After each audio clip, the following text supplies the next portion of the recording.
Direction, choose your own path. Don't just wear anything. Wear garments that mean something. We got hats. We got sweatshirts. We got jackets.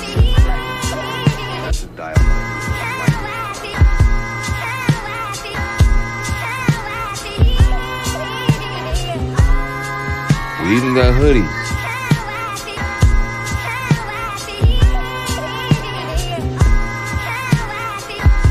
Let's not forget our classic tees. Direction, choose your own path.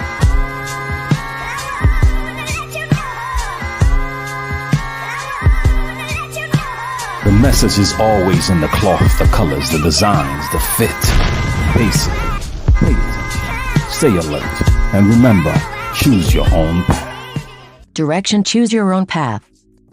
You know, this is the home of We Major, Me Frosty, Unfamous, and the restricted clothing brands. Let's get it.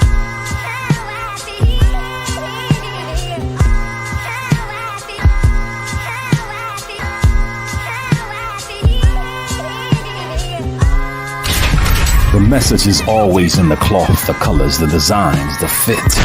Basically, pay attention, stay alert, and remember, choose your own path.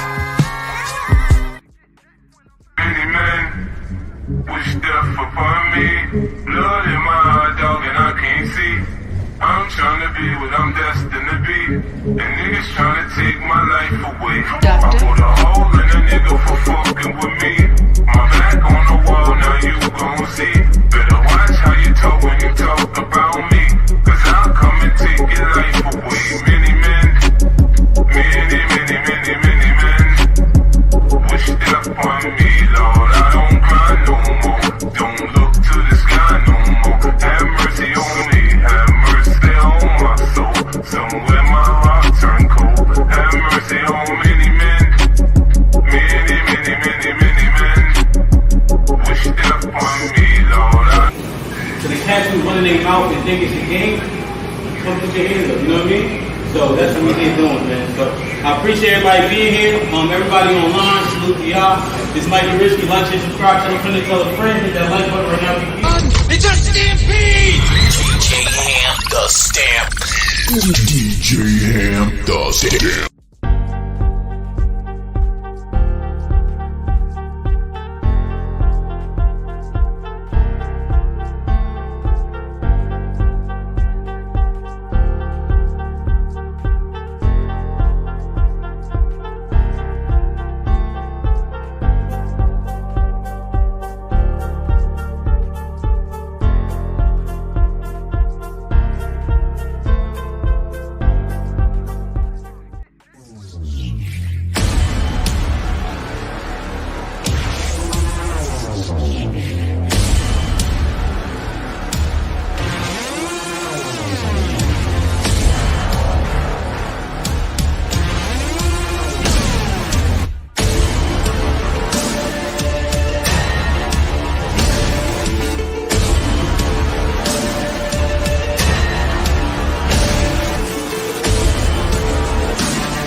Yo, like, share, subscribe, tell a friend and tell a friend. Hit that like button right now if you can.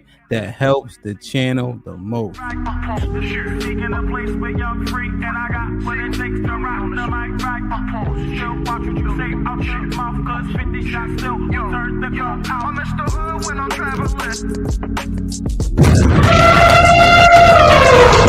It's a stampede! DJ Ham, the stamp. Yo, what's poppin'? We here, man. Get the likes up, get the likes up, get the likes up, man. We got 60 people in the building. We got 40 likes. I like it. Wow.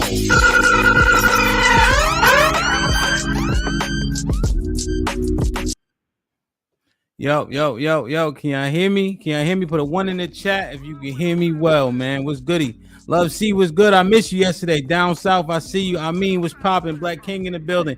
Mel, you already know. I hurt my shoulder, man. Shit messing me up, man. Let's do it, man. Like, share, subscribe, tell a friend to tell a friend, man. Let me bring up. Is she a guest? No, man. I don't know, man. But I'm glad to see her. Glad to have her back in the building.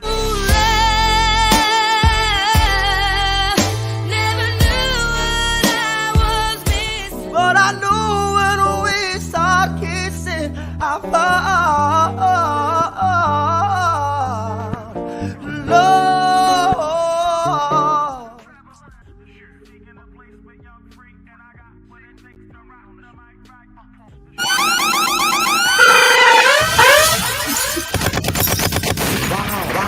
Wow. Yo, what's poppin'? Good. Oh, so she a guest or not? No, she ain't no guest. No, don't play with me. Damn, man. What's goody, man? What? How's my mic sound? How I sound?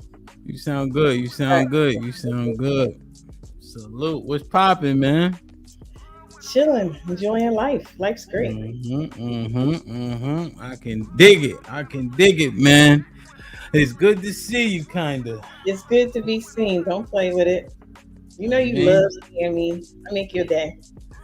Wow, shit. When you talk to me, I make your day. Cut it out. You tell me anything, man. You tell me anything. Play yourself. Like, share, subscribe, tell a friend to tell a friend. Hit that like button right now if you can. That helps the channel the most. It's Whiskey Midday like old time's sake. Yeah, man. I'm trying to see this nigga. Come on. All right. Yo, Tiff was good. Deshaun was good. Rum, what up? Dre on the grind. Kasim in the building. Trey was popping. I'm feeling good, man. Thank you for giving me a 1 for the my sound. Put a 1 in the chat if you feeling good, man. We're gonna pop this shit off, man. Rose, what up? I don't know where the fuck the shooter at, man. But the show must go on, man. Let's get it popping. So, Asia, this particular topic, I didn't necessarily originate this one in my head. Okay. I can't reach over to my soundboard. This shit killing me. I gotta do the finger cross. Listen, I owe you a butt whooping. Now's the time for you to come down and get this. I got an advantage. I might take a flight down there and give you what you've been asking for. No butt whooping. You get mad. You be mad at me. You better walk it off. Treat that shit like a sprained ankle.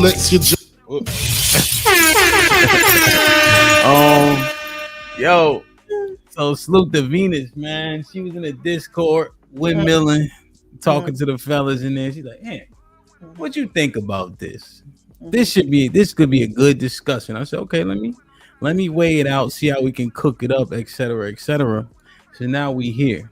Okay, thank you, Venus. What do you initially think? Salute to Venus. Make sure to go subscribe to our channel. One of the moderators, please drop a link in the chat. Feminine women are a problem.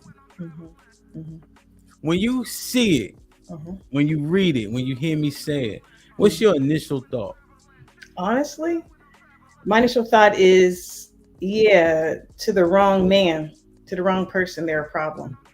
What you mean?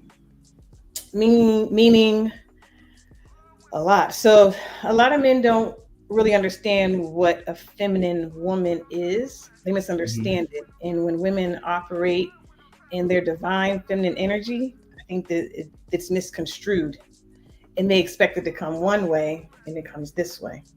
And so it's misunderstood, and it's weaponized by men being, calling a woman feminine or not feminine. And it's weaponized because they don't truly understand it themselves. Maybe their masculinity isn't understood. When you say divine feminine, can you break that down for the C students? So the divine feminine energy is just the feminine energy of nurturing, empathy, being supportive. Like those are the traits of divine feminine energy, and I think it's just innate, to us. Those are innate things, and they can operate in both, but they're more pronounced in women in the way in which they're manifested. Okay. Like, share, subscribe, tell a friend. Hit that like button right now if you can. That helps the channel the most. I'm getting how do women say it? It's giving, right? That's how y'all always say. I don't talk like that. I don't know. It's giving salad, but let's see if we can let's see if we can understand this thing. Chris, what's good? You are so Salad.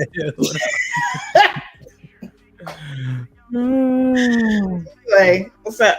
It's giving salad, man. Let me let's do this though. Let me see if we can mine that divine feminine out just a little bit more. Put a 1 in the chat if y'all understood what love was saying. Yeah! Now that's how you kill somebody, my brothers. You get right up on the motherfucker and bam! Throw his brains all over the sidewalk in broad daylight. Rock the ball, baby.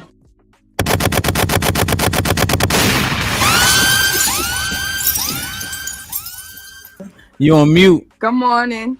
What's goody? Sorry. So, bro, you late, nigga. I was here. I couldn't hear y'all. I hear that shit. You late. You're late. You're right. Forgive me, Father, for my sins. Indeed. Just this once. So, hey, love. bro, you ain't missed much. We just got a Caesar from Love. I was listening because I was here. I just had to switch devices because y'all couldn't, Yeah, she gave us a Caesar salad. She left out the croutons. I got the croutons. You got the croutons.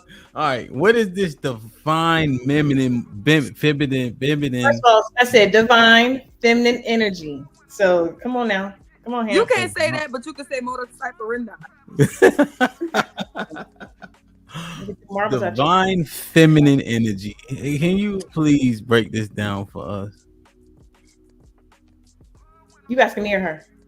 You've done enough. Go on. Sherelle. No, it's just like really what she said.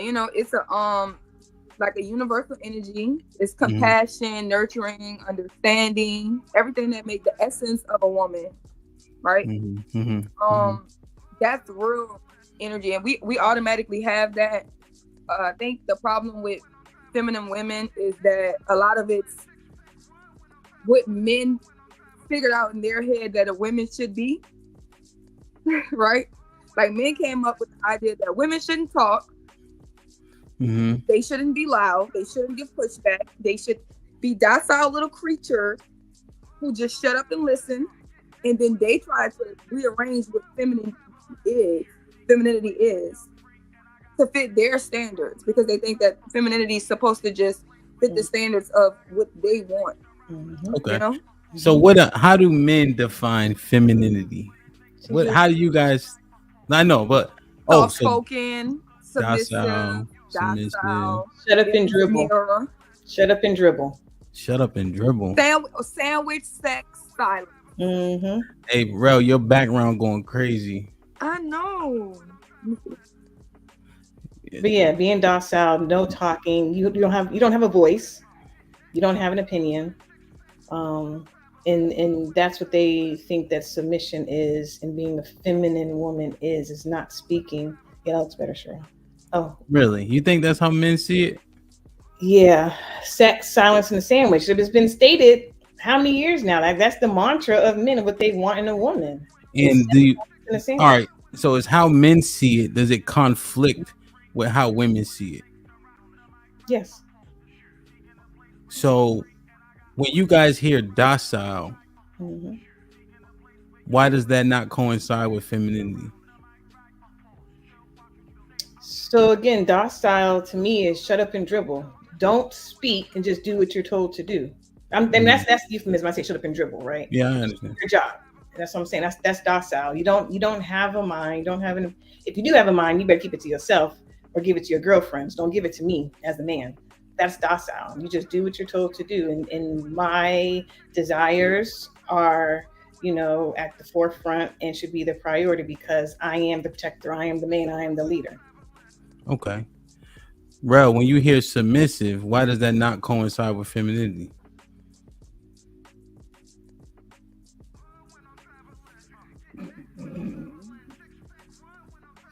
Because it would mean that a woman can only be feminine if she's a wife, right?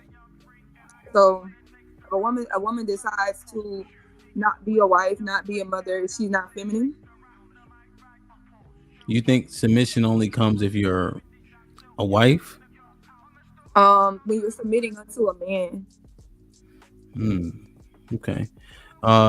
A wife that was in a let's say a role, traditional role, if she fit all those traditional stereotypes and did them well, how could you say she wasn't more feminine than a working woman?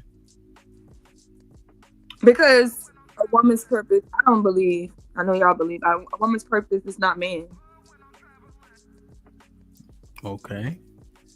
But I'm not, okay, fine. Even if I concede that point, we're talking about feminine. So if a woman was acting in traditional wifely roles as opposed to a woman who's out here in the earth working, grinding, and getting it, how could we say that the woman who's out here in the earth working, doing the things that men traditionally done, how can we say she's just as feminine as a wife that's doing traditional wifely roles? Let me ask you, let me phrase it. Would you assume that the wife was more feminine if you didn't know either woman? No, absolutely. Why? Because femininity is creativity, it's intuitiveness. So if a woman goes out and she's creating, and instead of that, she's creating, that's femininity, right? That's divine femininity for her to be creating, right? So if she devotes her life to that, then how is she less feminine? So like when we see the nuns, right, who decide that they're not going to have sex, they're not going to get married, they're not going to be wives, they devoted their lives to God. When we see nuns, we don't think, well, she's less feminine because she's working. I think nun is a great example to prove your point. It's also extreme. Do nuns submit themselves to the Most High in all subjection? Yeah. But we should all submit ourselves to the Most High. It doesn't make you feminine. Don't you submit to the Most High? Yeah, but they're like the Levites though, right? So you remember the Levites, the reason for tithing itself is because Levites didn't do anything else but submit themselves to God. So there are other tribes that did work and then do other things, right? So we understand that. But them, that's their only objective. So is it fair to use nuns considering 99% of us don't have that amount of dedication? Yeah, but the majority of us are not, dedicated to anything. Well, that's my point. So when we use the nuns as a group of women to try to make your point, I thought it was a great example. Like that was probably the one you could use to prove a point. I think you did a hell of a job, except for the fact that they're an extreme outlier, which actually proves the norm. Y'all are always talking about Asian women, even though they're like super. I did not talk about it. Oh, sorry. I did the I thing. Y'all. No. Well, so specifically, if you listened to that show yesterday, I ain't champion. Nobody ain't look like me. Now, in terms of what you hear, let me be fair. Let me be fair. Yes, Asian women are always touted as a standard. Yes, I understand that when we had the conversation. My bad. Go ahead. Okay, so what I'm saying is to show that something exists. Yeah. Just to debunk what you think. When you think of a woman and you think of her being feminine, you automatically go, well, the only way a woman can be feminine is if she's married. And then we could show you a group of women who are not married, who are still feminine. Yeah. No, that's what I said. It was a great example. Like I admit that was a great. Like I didn't think you was gonna get to the nuns, but hey man, you can't hang around me no more, man. I did not get that from you. Now You get you better take credit for my BS too. no. I I don't want it all. Damn, that was a good example. Okay. Now hold on 1 second. Sorry. Okay. Now, like, share, subscribe, tell a friend, hit that like button right now if you can. That helps the channel the most. Let's say I like that break. Love, do you want to add anything on? No, there's no need. I mean, that was a good example. The only thing I was going to just say, before y'all finished was, the nurturing piece. We can still be nurturing to our friends, to our family members. That's a part of being feminine as well. Being supported. That's also a part of it. You don't have to be married, and you can still exhibit those traits, and that still makes you feminine. Just because a woman is married does not mean she's actually being any of those things to her husband. That's not automatically make that so. Just because there are bad wives out there. That's all. 100%. I guess if you saw these two women, one was a traditional wife, one was a working woman. If somebody assumed that the wife was more feminine, would they be? I'm not saying they can't be wrong, right? But are they making a safer assumption than that of the working woman? They're making not. I don't. But you're saying it's a bad assumption? You said a safer assumption, right? I'm saying no, it's not a safe assumption. No. Is it? Sorry. So, and comparatively, the working woman to the traditional wife, are you saying that it's not a safer assumption to assume that the wife is more feminine? No. You want to know why? The divorce rate says why it's not. Because if she was a good wife or a good in that position, according to y'all, they wouldn't be doing this divorce at 70%. Okay, so you agree that women are selfishly initiating divorces because they're not doing right by their husbands or their families? I'm not agreeing with that. What I'm saying, I'm answering the question. I'm not. I got it. I'm just saying. No, I'm saying the straight linear path of thinking. I'm not making conjecture. I'm not going on tangents over here, over there. What I'm saying, I agree. It's a safe. It's not a safe assumption because women initiate divorces at 70%, 50% click. Just because she's a wife does not mean that she's feminine. It does not. Okay, so you are okay. So because women initiate divorces, and you can't concede the point that wives are more feminine, then I can make a safe assumption based on what you're saying that the women are the problem in these relationships. You can. I'm not making that connection. Damn. Okay. I see what you did. Damn, ladies. I think that some of those women are more performative, right? Yes. I think it's very unrealistic to think that a woman doesn't have a mind, a woman doesn't have an opinion, her feelings are never going to get hurt, she doesn't cry, she doesn't ever disagree with her husband. That's dehumanizing women. And typically when those women cannot hold up to that standard, that unrealistic standard, typically that's kind of where it goes sour, because you realize you got a whole human here, not a robot. Yeah. Right. So I think it's more performative, and a lot of times I think that men look at femininity as hypersexuality, and it's a big difference, right? So sometimes they look at it, she's more feminine because she wears heels and she wears tight dresses, and look how she's so sexy, and they'll look at that as what femininity is, but that is not exuding what all of that femininity is. You're taking a pocket of it, and then you're trying to say, this is what it is, but that's not all that it is. A lot of that is hypersexuality. Okay. I'm just asking the questions. Okay. I like it, man. Like, share, subscribe, tell a friend. Hit that like button right now if you can. That helps the channel the most. Let's say I continue to entertain the thought that feminine women are the problem, right? Question: if the man doesn't provide, is she able to live in her feminine? Is this causing issue that women have to go out into the earth, right? As I'm just thinking through what you guys are saying, and do the things that typically men have to do, right? And I don't know about y'all, but there's a lot of shit that happens in the earth, even to and from work, that cause you to exude characteristics that are largely considered masculine. Yes. Traffic, beeping the horn, getting gas, parking, you know what I mean? Walking to and fro, hustling, bustle. If you ride in the subway, niggas jerking off next to you, all types of shit that you know in the metro be crazy. Just all types of stuff, When Rel be talking about when she was outside back at home, what is niggas spinning the block, niggas got this, that, and work on them and shit like that, and all types of things happening, raiding and all that. You dealing with shit that generally speaking men are dealing with. What happens to her? So let's say she provided in a household where she don't have to go out and do all those things. Is it more likely that she could live in her feminine? No, I don't think her femininity is based on her softness. No. Okay. It's another bad correlation, right? So all you have done for this woman is shelter her, right? And hopefully she dies before you, because in one day you're gonna have to deal with the world. So it's the same way when we take these kids and we shelter these kids, like we give them the best home, but we don't prepare them for what's outside. Outside is always gonna be outside. You know, she may be able to be softer because anybody's gonna be softer who don't have to deal with stupid humans on a consistent basis, right?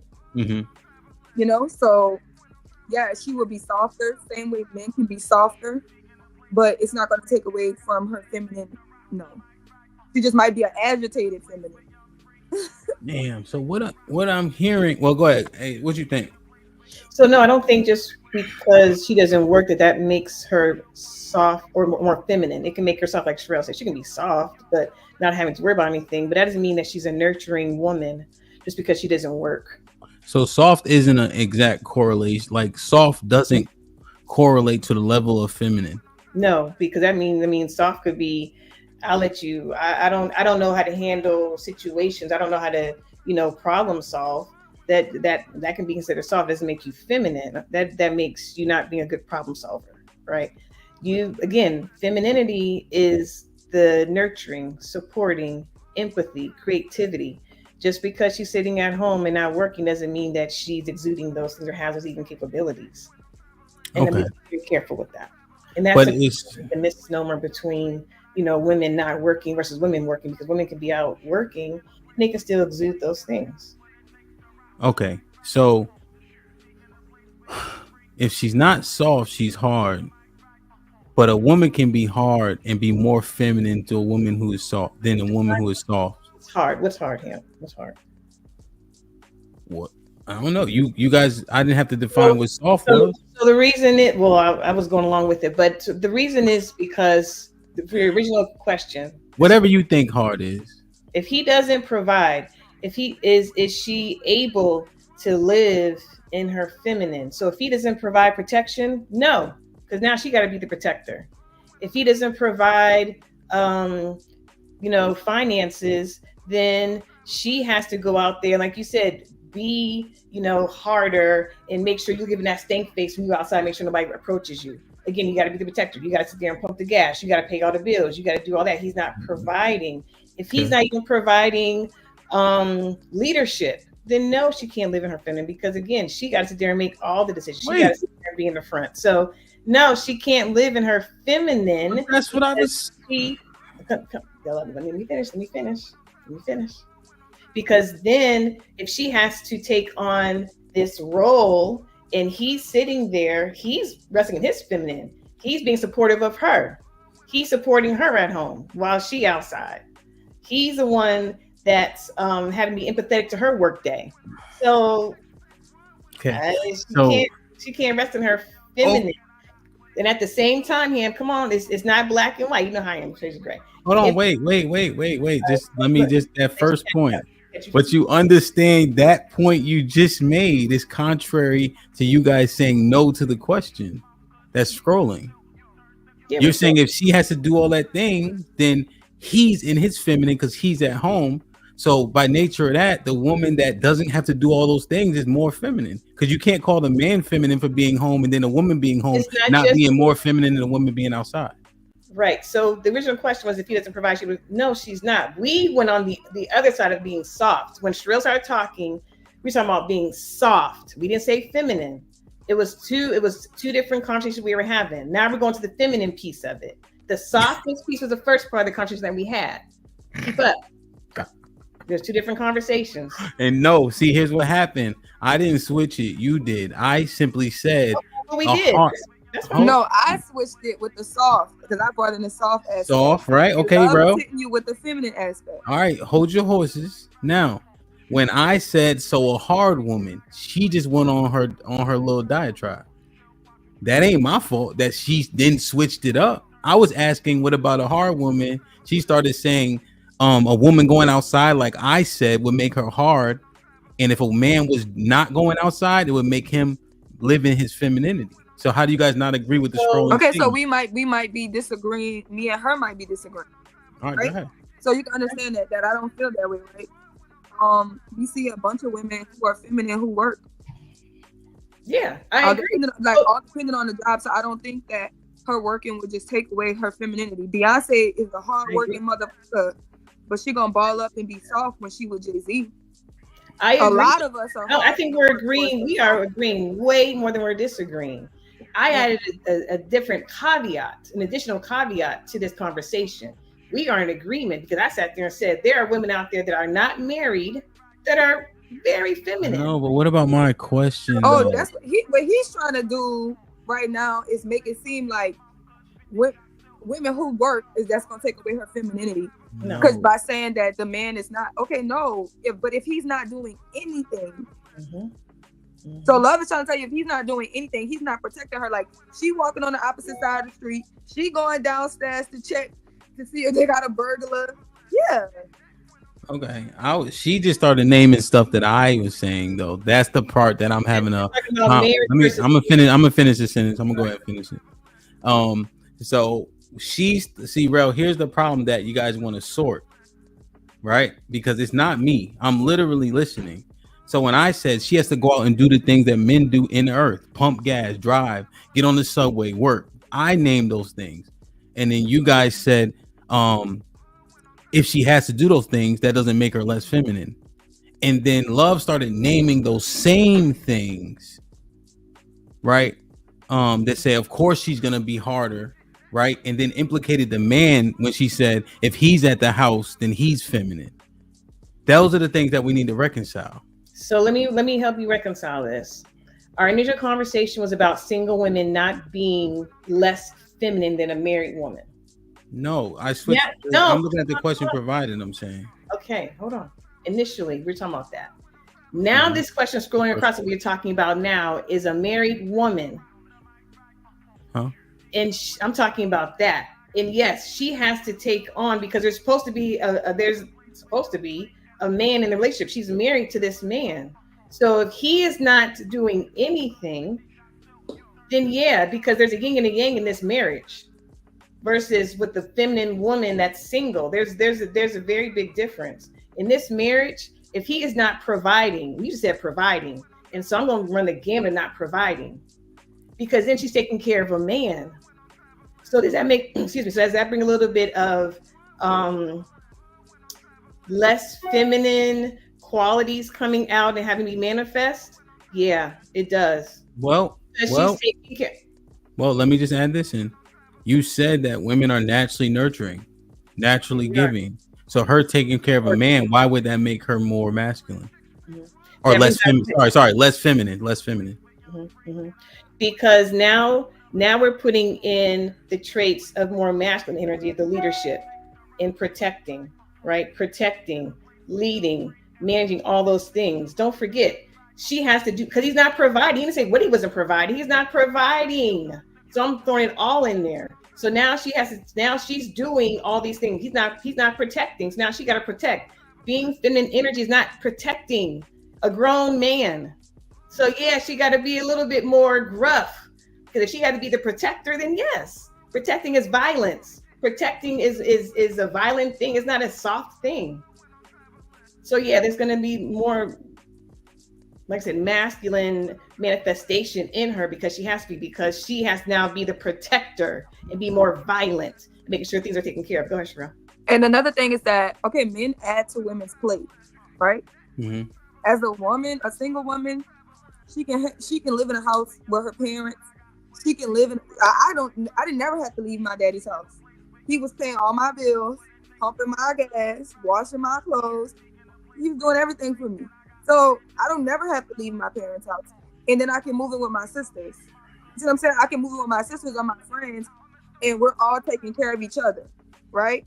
But not in the way that a woman has to take care of a man. So when a man enters a woman's life, he adds to her plate. So yeah, like, because when I lift myself up and I walk, I can stay feminine.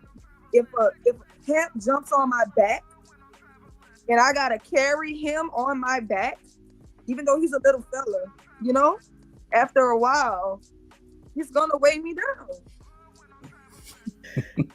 That part right there. And that's a part of the marriage part. And that's the marriage versus single feminine. That's perfectly, Sherelle. I'm gonna leave that part to be little fella. Looking up. Little fella. When I drop the link. Hakeem with it to us. It's good to see y'all this morning. Hope all is well. Hakeem was popping, man. Hope all is well. You heard? Good to see you as well. Adonis, what up though with the $5? I don't remember Beyonce in any interview talking hard. She works hard, but exudes femininity around men. Femininity is in any man's kryptonite. Like we said that she's hardworking and she's still feminine. We said that. Like, share, subscribe, tell a friend to tell a friend. Hit that like button right now if you can. That helps the channel the most. Let me go in a little bit different direction, although I know that this particular direction will be mined out once I drop the link. The conduct, right? Or women's natural proclivity to be emotional, right? So I'm just taking this walk. I'm entertaining the thought. Salute to Venus, right? This is a point she kind of brought up. I hope I articulated it well in my scrolling question. If not, I'll be able to articulate it right now. So essentially, women are often called emotional, right? And it's kind of rooted in a negative connotation. Like when you guys get called emotional as we have these conversations, right?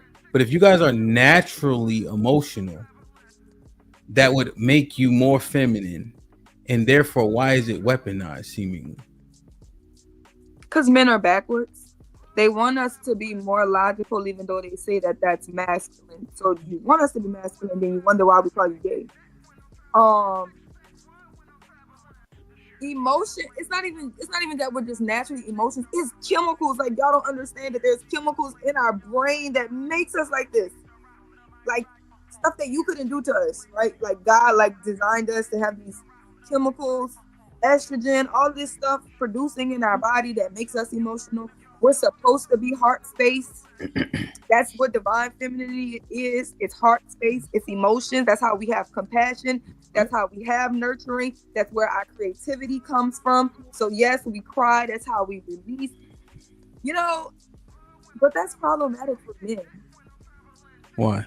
And it should be sensitivity, not emotional. Anyways, we're sensitive. That's how we can be empathetic and compassionate, as Terrell said. I think you guys are both, right? Emotional piece is weaponized. Sensitivity is a better way of putting it. We are sensitive to energies. We're sensitive to how we're treated. We're sensitive to even to you as the man, and that's why it's a gift to you. The fact that I'm sensitive to you and be like, hey, something don't feel right. You good?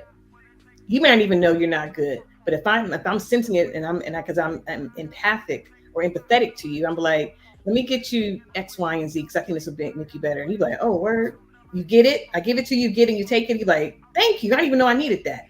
That's a part of our gift. That's part of our divine feminine energy gift to you all because we are sensitive to your needs. Oh my God, you know what? That's so much better, love. That's so much better because when I think about us being emotional, men are just as emotional. They are very. They just react in a different way. Yes. Instead of crying, they want to get sensitivity they don't like. Exactly. But they really do like it because the fact is, y'all can't hurt our feelings. Somebody could tell us something, but our man tell us something and hurts our feelings. The way you talk to us, the way you. It's because we're that in tune with you. But I thought you wanted us to be in tune with you and love you and submit to you and all of that. And that's why being a feminine woman is a problem to some men that are not healed, that ain't right, and like Hadesa. Minority of men. Problem. What? You said some men are. Majority of men are not comfortable with the truly feminine woman. They call us emotional, and it's an insult. Instead of recognizing our sensitivity as a gift, they weaponize our emotional.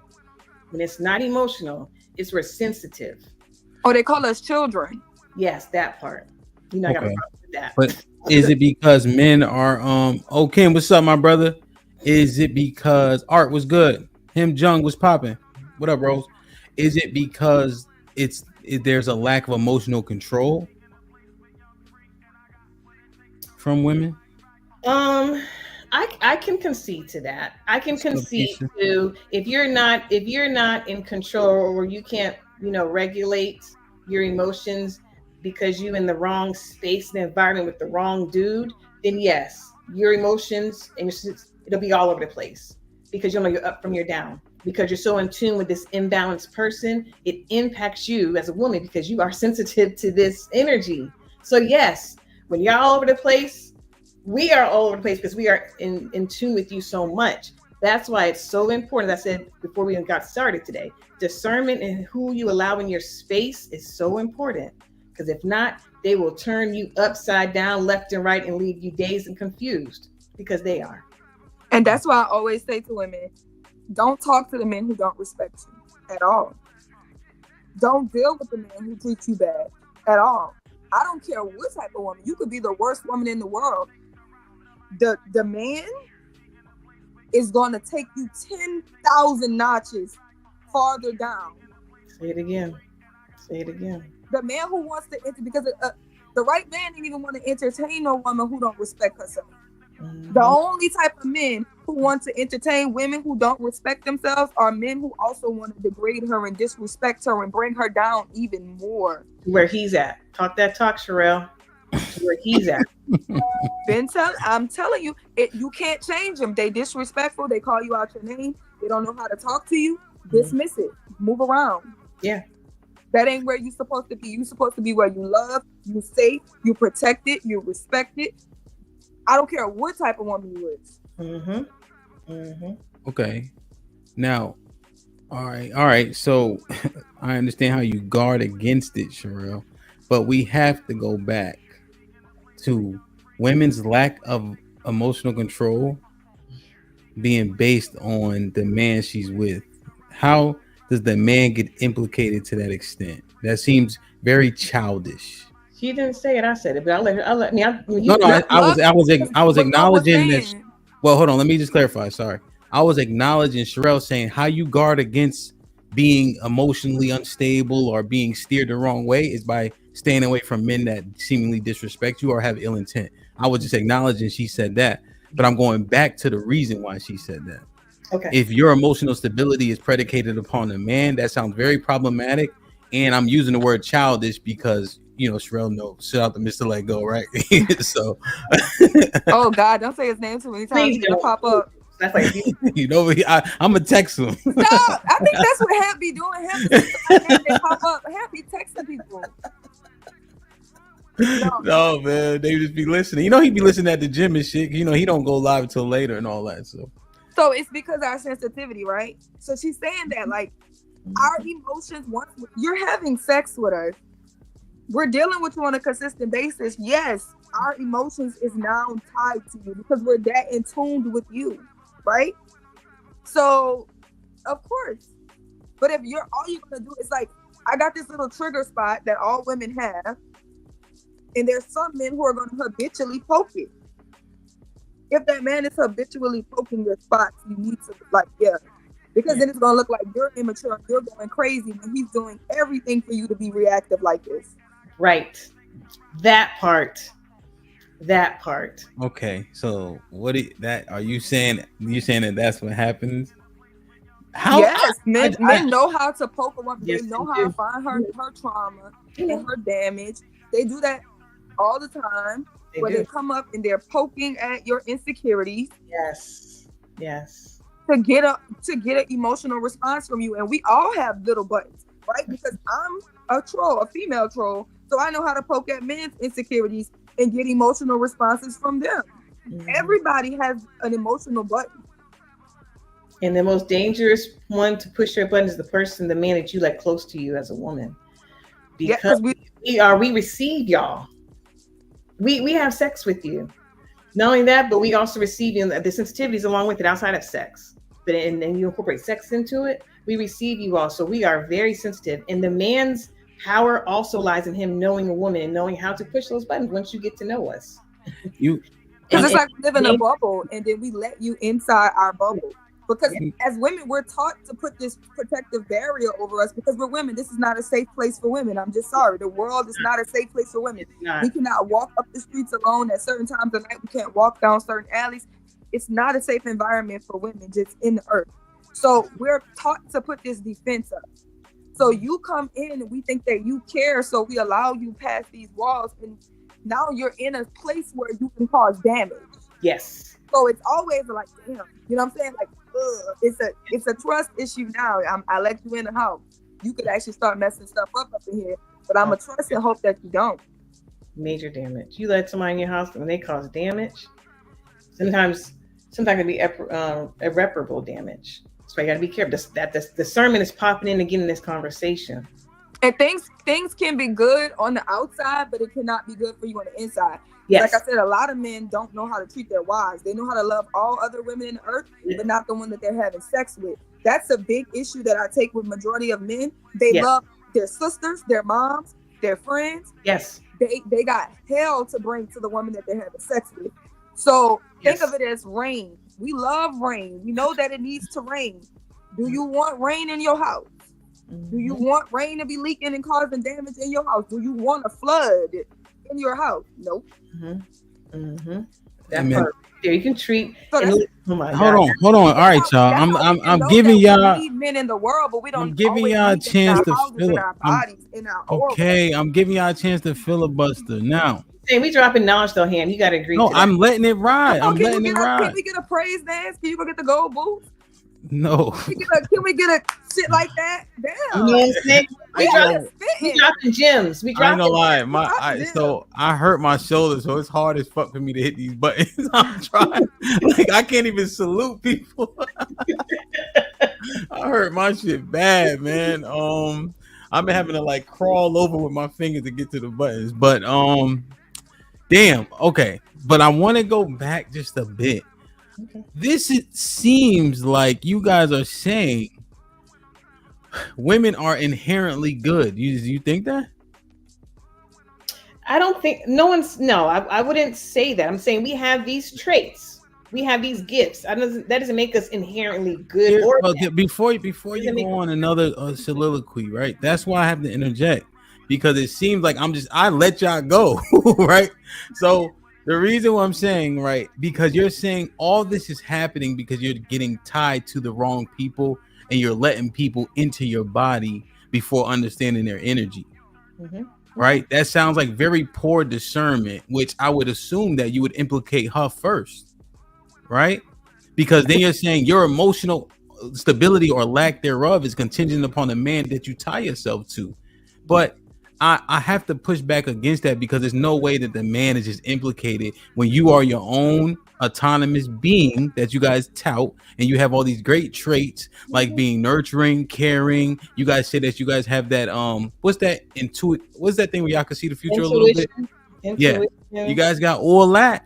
We do. And then, but it's the nigga's fault that you tie yourself to, that you let into your body. That seems very problematic and contradictory. We can't. Think about it. It's because we're very malleable, right? Just like children, right?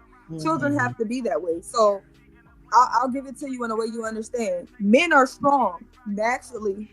You're stronger than women, right? Now y'all have levels where y'all compete because you want to bench press 450 so you can be stronger than all the men around you. You know what I'm saying? But the majority of men aren't doing stuff like that. But we can honestly say that the majority of men are stronger than the majority of women.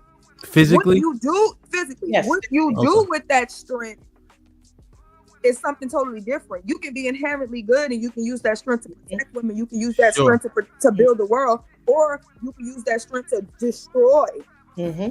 So so as a man, you either have a choice if you want to build or destroy. And women, we have our powers too. So what we're telling you is, yes, we have intuition, but some people will know how to poke your buttons and they can use all their feminine prowess to destroy shit. Okay, let me ask you a question, bro. To build or destroy. Okay, now what does my physical prowess have to do with anything, or are you just using it as an analogy? No, I'm saying it's an analogy to show you that you have natural things that come along with being a man. We have natural things that come along with being a woman, but it doesn't determine if we'll use it to build or destroy. Right. No, it leaves you guys. Okay, so you guys agree that men are the leaders? They should be. I mean, in the of the earth, yeah. To me, I'm saying over women. Over their woman? No, men are the leaders over women. All in general? Yeah, in no, general. no. I no. So what happens to a woman that doesn't tie herself to a man? Like, how does she? What? Is every man your wife's leader? Should she follow every man? No. So where was you about to go? Yeah, I don't see. I was just asking: are men the leaders over women? That's all I'm asking. You Over understand? their woman, but or over their woman, Yeah, or over if they're a theirs. leader in their job field, like Joe Biden is the leader of the United States. If you apply and you have the skills to be a leader, then yes, you're leading, Okay. but you're not. So it just not a leader, no. But it just sounds like if someone's emotions are literally their emotional control is based on the person they tie themselves to. If that's women's natural disposition, there's no way of being such as that is able to lead and trusting so, because she can be influenced too easily. And I'm just listening to what you guys said. I'm not asserting this. Real quick. So listen, she is impacted. Yes. Controls are different than impact. It can be impacted, but that's another part of the maturation process of a woman. Okay. Because your husband, we'll say you're married. We'll talk, because it's very different being married and single. You're married to your husband, and yes, you are impacted by his whatever he got going on, his energies or whatnot. Yes, it impacts you. Letting it control you is something different, because you have to develop tools and mechanisms. He's gonna get that big piece of chicken. He's definitely getting that big piece of chicken. Oh shit! Hey man, god damn it! You know. You better go get you an overcoat. Be sure to stay here for 5 more minutes. Stop getting distracted me. But I didn't even peep that shit. She's impacted. Yes, control something different. She has to develop tools in her maturation process to say, if I know he's having a bad day, do not let that impact me. It has nothing to do with me. That's part of the maturation process. Okay, let's talk about logical things at this point. The lack of control of our emotions, I think Sherelle, if not said directly, she's implied it, is you go to the gym, y'all go to the gym to lift weights to get stronger. And there's things that a woman can do to get stronger with her emotion, her sensitivities, her emotions. So there's things that you can do as a woman to make sure you don't get thrown completely off kilter based upon someone else's actions. And that comes through, like I said, working out, or these exercises or these tools that you implement. So you guys agree that women are closer to children than men, for sure? Absolutely not. I never said that. I never said that. I will never say that. Closer to children that need to be told what to do. That goes against everything I said an hour ago. Okay. I'm just listening. Wind the tape, because I definitely didn't sit there and say we're like children and that we have to be treated as such. Never said that. Because a child can't wipe their own butt. A child can't feed themselves. If you leave that child in the house for days, the child will starve to death. Women can feed. What are you talking about? That's what age child did you go to make your point? You think? I'm just saying, like, children are defenseless. Children. Remember when Sherelle was saying that the physical powers that men have? I would argue that you're defenseless. No, I have a handgun.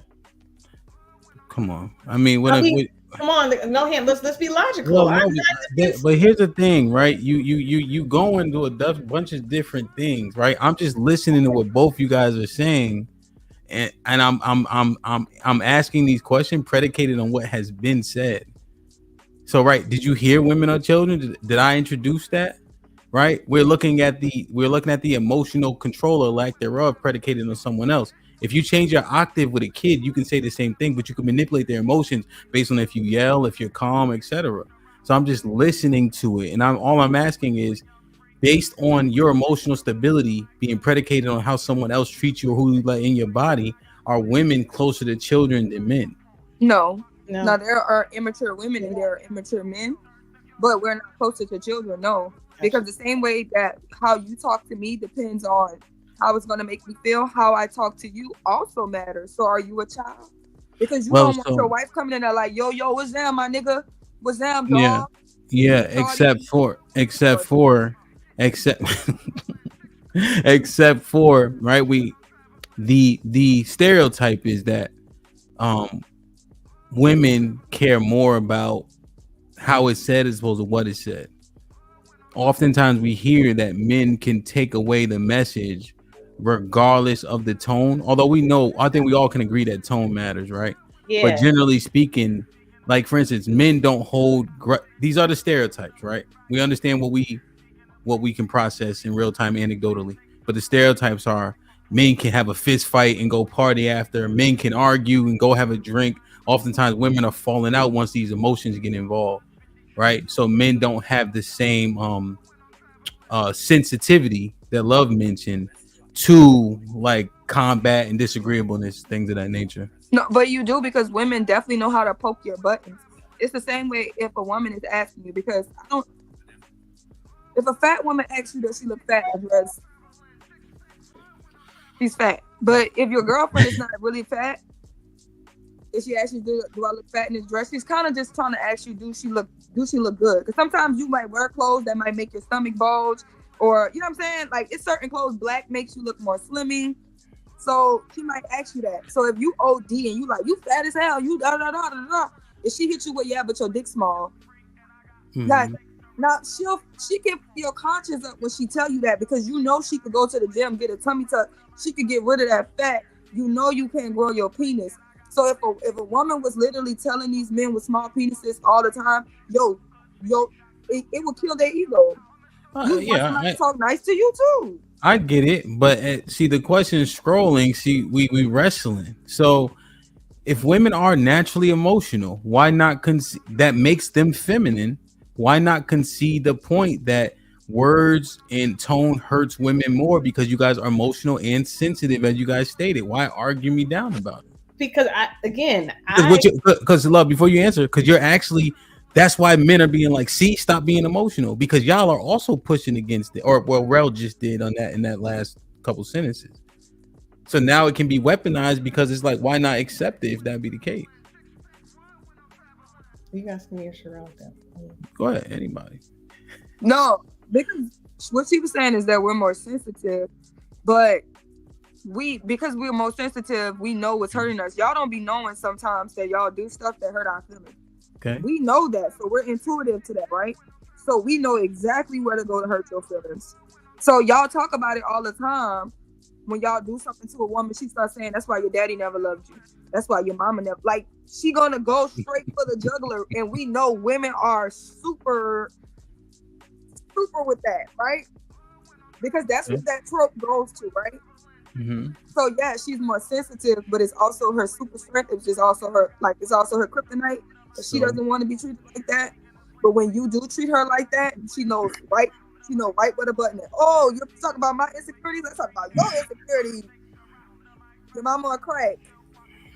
And she sold your little brother.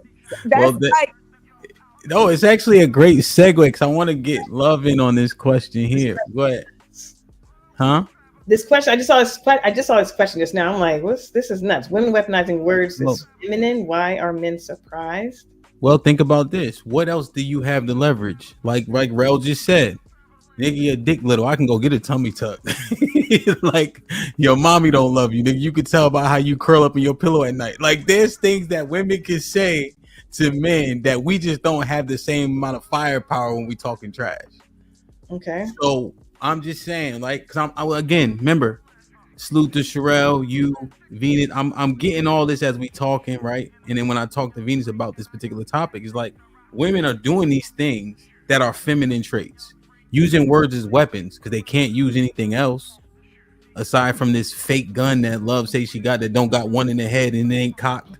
So when the shit hit the fan, she ain't gonna be ready. Not that gun, but the words you have, Love, are always ready. You notice that? You could fire off in a heartbeat. Sherelle too. That's why this is a great parent, right? And it's almost like y'all understand each other because y'all letting each other get in. I can't get a word in, but you know, we vibing. But so I don't necessarily. But you see, all I'm saying is seems natural for women because that's your weapon. That's your gift against men. That's my question to you. I'm asking you a question here. Mm-hmm. Who said weaponizing our words to hurt men is feminine? I don't know where that. Go ahead. I don't know where that came from. Well, it doesn't even say men, but just that's you guys. Like, you guys don't have the physical prowess, but it's hard to win a battle with a woman when you're trying to hurt each other's feelings. Yeah. Mm-hmm. Right? Y'all don't even go to physical violence. We've been wrestling and slap boxing since we've been, yay high from the sandbox. Yes, because words matter. Yeah. Okay. So words do matter, and we can hurt you with our words. Yes, we can. I wouldn't say saying it's feminine, but yeah, because we know words hurt. That little lie, sticks and stones break my bones, but words never hurt me, is a lie. Mm-hmm. Those words will remain with you for a lifetime. That bruise will heal. Your shoulder will heal. But me sitting there saying the nastiest things I can't say to you because I know your sensitivities, it's gonna stay with you forever because you know it's true. And I'm gonna take that truth and add a bunch of barbed wire and sticks and stones around it and to beat you over the head with it until you can't hardly breathe no more because that's the way I can get you. No, honey, no. I wouldn't say it's feminine, but that's our. What I'm saying is, I agree. See, that's the thing, right? I think people are missing it a little bit. I said it first on a show with men that tone matters to men, right? So I'm not ignoring that, 100%. And then I use this analogy, right, love? I said, would you rather get punched in the face by Mike Tyson, or have your wife tell her the last nigga she was with had better dick than you? 99% of the men, except for Trigger Mike, for some reason, said they'd rather be punched in the face. Punch me in my shit. That'll heal. Right? The other thing ain't gonna heal ever. You know what I'm saying? So I'm not ignoring that. I'm just saying. Especially your wife, because you coveted her, right? Yeah. So like she knows, like, okay, you cheat. Like that's why women go so low. Like you cheat on her, she gonna have sex with your homeboy. Nah, nigga. Yeah, like y'all was playing balls and I was sucking his balls. Like she's gonna go so far. She's gonna go so far to be like, okay, you was having sex with somebody. Wait till you come home from work and I had this nigga in his bed. Yeah. Like, wait till I divorce you and you be having to take care of me while I have a nigga living in your house. So it's like the same way y'all feel like women, we need to make sure we don't do certain things to men so they won't use their power against us. Which is y'all strength, right? Don't do this. Like you teach your daughter, don't brace up to no man, don't because they can switch up and use their strength to destroy you, right? Why don't y'all feel like that about women? If you know she has this ability to destroy you, like, yeah, it's an emotional tax when you're in a relationship. You need to watch how you talk to your partner. Because now she's spitting in all your food. Yeah. Now, the woman you want to trust, you want to be rude and talk down and talk stupid and belittle and be disloyal to the person who's cooking your food. Not wisdom. That's not wise. That ain't wise. Y'all ain't seen that movie with the slave people? The lady was pooing in the pie. The help too. The help she should. The help. That's what it is. That's the help. Yeah. Yo. So okay. So no, we understand that, right?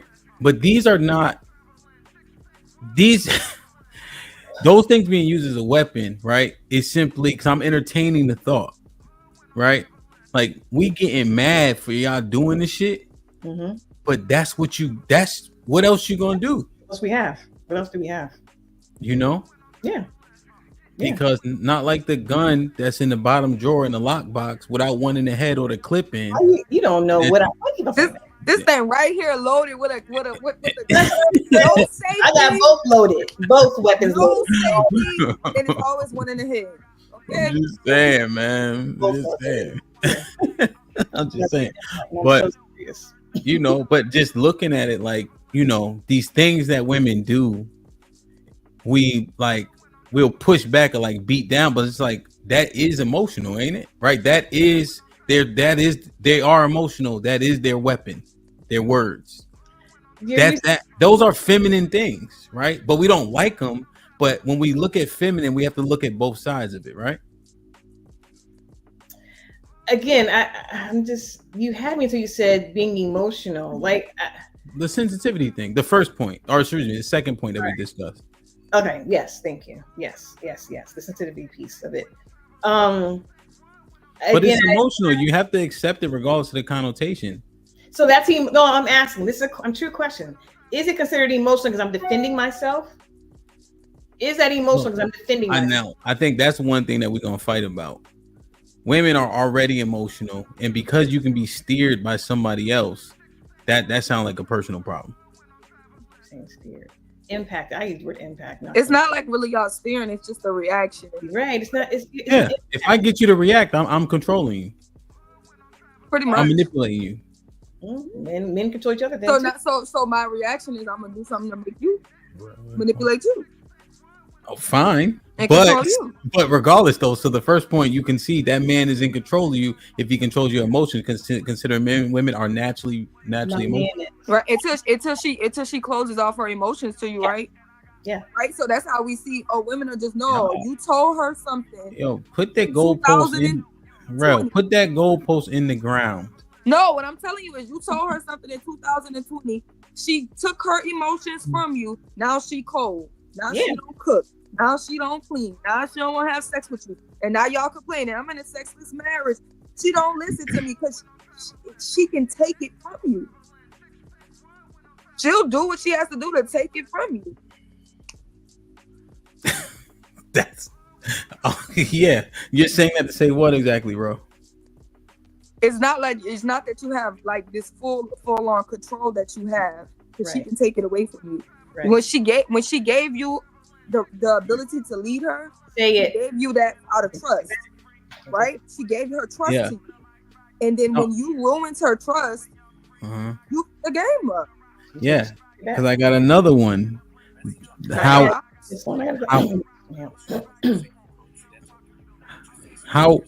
How women manipulate is also very feminine, right? Because you leverage things when a man is monogamous that say, okay, I'm taking these things because I don't like it. I don't like you. Men should not be surprised. That is a feminine trait to try to manipulate to get what you want, right? That's not. Y'all want to accept the good with the bad. We talking about the other things, right? Because again, you leverage, you manipulate, use what you got to get what you want. Shout out to Cardi B and Players Club. Those women are good at those things, right? Okay, so men are too. Like, come on, men. I'm not saying I'm not. But you know what? He's just talking about the dark side of femininity. Yeah, there's people who study the art of dark femininity. Yeah, that matters, man. We all can do all the things under the sun, right? But we're talking about people who are innately good at things, innately have it, as opposed to people that have to develop it. So, okay, let me ask you. I have more questions. I have more questions to answer on this point. So, are men have to develop the art of manipulation? You're saying, because it's not natural to them to be manipulative naturally? Yeah, I think when we compare the two, then yes. It's a vacuum. Forget about women. I'm asking. Are men not manipulative? They have to develop that skill. Yes. So what is that skill called when you negotiate? Like, even as little boys, you negotiate. Hey, I'll give you this car. Bartering? Play with that. Manipulation often doesn't have a mutual benefit. If I barter my Tonka truck for your race car, we both see a benefit. If we both win, but you're making the other person think that you're winning. So I've seen little boys. That's what I'm saying. Little boys will sit there and say, I'll be your friend. Let me play with this, and I'll be your friend. I'll give it right back to you. That's manipulation. So the other person didn't get anything. See, that's the thing. Men don't. Look, he was just saying, like, he said he sold the shirts was $3, and he told people, but they I remember that. I'm a grown up at that juncture, right? But men just simply barter. Hey, I'll give you this for that. Let me borrow your boy. I could borrow your bike, etc. And we play games that we win or lose, right? So our games don't even allow for the same manipulation. Y'all be like this. Tea party, everybody sit down. If everybody sit down, I'll put extra sugar in your tea or whatever they do. Speaking like the girls put too much sugar in my tea. I ain't going back to their restaurant no more. Fuck that. The service is bad. They charge too much. The tea got too much. We used to play jacks. We used to play marbles. We used to play jack, like hopscotch. Hopscotch, no winner. Everybody wins in hopscotch. I'm just saying when you play four square, when you play football, basketball, etc., like it's a clear, decisive winner or loser. You'll be losing in double dutch. I'm telling you. That I understand. I'm just saying. Yeah, that you be losing. What's up, Venus? I can't even use my mouse. I'm trying to say I can't. Hey, let me know if the white folks let you leave early, man. I got that event later on, but I might come on after. That slave ship. No, you know. Let me say it, everybody. That I could. No, I run things. Not spicy love. Wait. Yeah, man. I appreciate it. Thank you, Sherelle. Nice being on panel with you. Camp, love you. Nice to meet you, love. I love you. Damn, man, good shit, love. Real, I don't know, man. We just looking at all of it. You know what I mean? We just looking at all of it, man. Like, and I think you said the dark side. It's a dark femininity. Like I said, we only do two things in the world. We gonna either choose to build or destroy. Yeah. Damn, a lot of times though, sometimes we want to be builders. Yeah. And when somebody come knock our shit over, yeah, we get to be and want to be destructive. Because you know that fool me one time, shame on me. Fool me twice, fool me three times. I can't be fooled no more. I'm doing now. That's what George Bush, maybe he said, "Fool me once, shame on me. Fool me twice, fool me can't get fooled again." That's what he said. Leon with the fight out said, Sherelle and Love at the same time, shit going up. Yeah, Love will be back. She had a meeting. Zagu with the $2 said, Sherelle on bullshit as usual. What's up, Ham and chat? Black King with the $2 says, how we get on the men? Smitty, what's poppin'? Shalom with the $2 says, did Sherelle just use children as a comparative? Quiet Faith was popping with the $5 says, objectively, women's relationships are rooted in government, legislation, corps, children, and men, respectively. Family structure is not of importance. Mr. White, what's popping? I don't know what you've been saying, but it's most likely bullshit. Hakeem, salute, been a member for 3 months. Says Sherelle, I know you. Hold on a second. Let me answer this real quick. Hey, Sherelle, read these for me. Hello? You on mute. Okay. Sherelle, I know you from New Orleans, so I need you to represent and make me a peach cobbler if you be so kind. That's fine. And it's just the one crate, right? Smooth. We very malleable, just like children, Sherelle. That's not how you spell my name. Sherelle, let me put this thing on you. Oh, Jack. Oh, God. Jack is back. Damn. Hey, Aaron. They will bring hell to earth because we're silent. PCZ, greeting. She's right. Writing checks with your mouth while having no ability or expectation to back it up is not feminine. It's what punks do. Except for you do, right? Because people, the reason why things don't happen, Pete Keezy, is because of potential consequence, right? So in a civilized world, the fact that people can back it up or not is kind of irrelevant. You know what I mean? Just to be honest, right? Just because the world is civilized. Like, share, subscribe, tell a friend and tell a friend. Hit that like button right now if you can. That helps the channel the most. What do you think, bro? I think that was I like that hour. Should we drop the link or what? Let's do it, man. Let them come up here and windmill. Yeah, because there's a few different points I pushed on, but I think that we'll be able to gain more insight. I think the fact that the dark side of femininity, there's two sides to everything, right? Everything generally has a yin and a yang portion, right?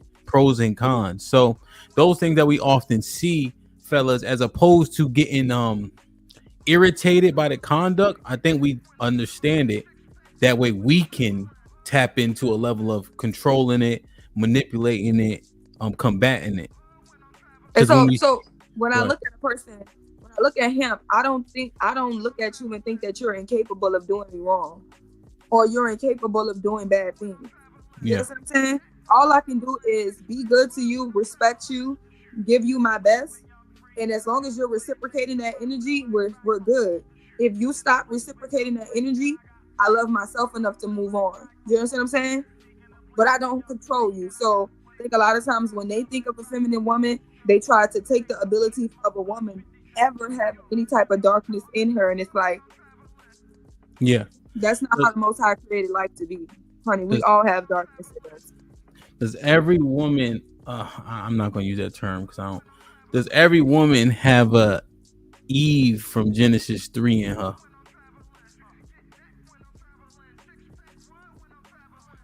Who is Eve?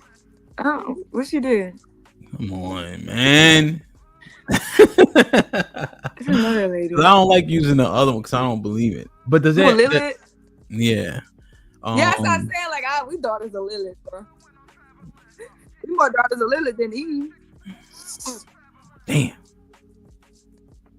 Well, fuck it, Lilith. But I guess everybody has the ability, right?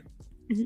Regardless of how they present, how good they are to you, they have the ability to do bad, to do harm. And what does that look like? What are the emotions? What are those traits? Right? It is no trait. It is no. Well, like this. That's the scary thing about life. Well, the trait, what I'm saying is associated with their gender, which would be like masculine and feminine, even though I think people can tap into both, generally speaking, right? But like, just as an example, let's use like white woman tears.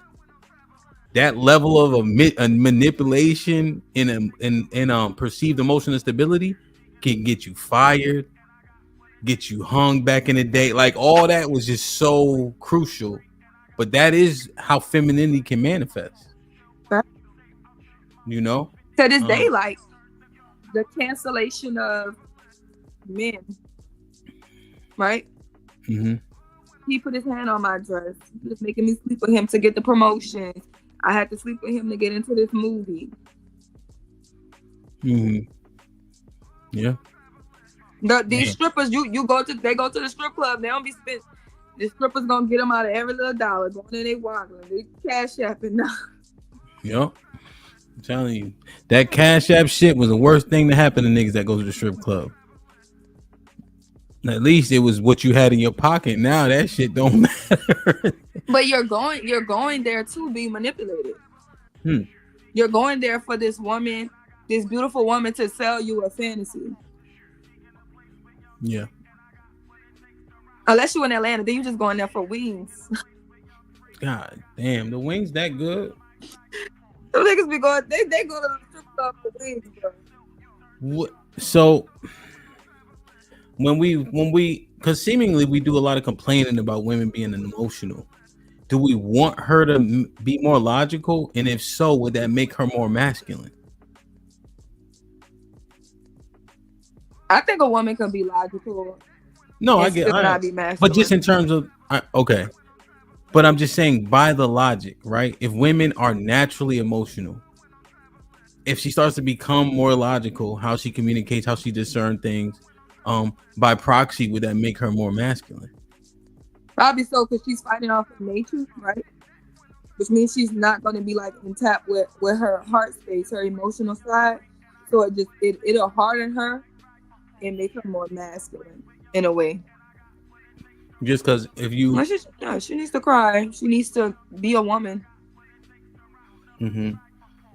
And just because I'm just thinking when you're saying heart space, can you clarify heart space? So the divine feminine, it comes from your heart space, which is the compassion, emotion, and things like that. You go through your heart, really. That's how you find the spirit. Mm-hmm. Logic is more mind, where you can get wrapped up in your mind, and that's not where women need. I think that both humans need a balance, but a woman's natural divinity comes from her heart. Okay. So yeah, if she starts to tap into logic, there's a level of, because I've seen men tell women who are like logical, very direct in their communication and things of that nature, that she was like cold, you know, because when she's communicating similar to men, it doesn't resonate the men in the same way. Yeah. You know, Typically, a man is not going to benefit from a logical woman, because if she reaches the point where she's all logic and she's cold and she doesn't care about like feelings, yeah. she in there to get what she could get. What you got? You got some protection. You got some finances. You got what you want. What you got? And I'm not saying that I women need that. get like that, they can, but is that gonna build the genuine connection that people be looking for? Typically not. Yeah. Damn. Good afternoon, everyone. What's up, B Nice? What's up, man? You been listening? What's popping? You can jump in. I've been listening. I think logic makes women more feminine just because they actually understand probably like the threats around them more actively, and understand that they aren't as safe as they think they are. So it would make them more feminine and fall more into their role if they're more scared of the world, which is not a bad thing. You actually should be, because it's a dangerous place, like you always say. So that's what I think.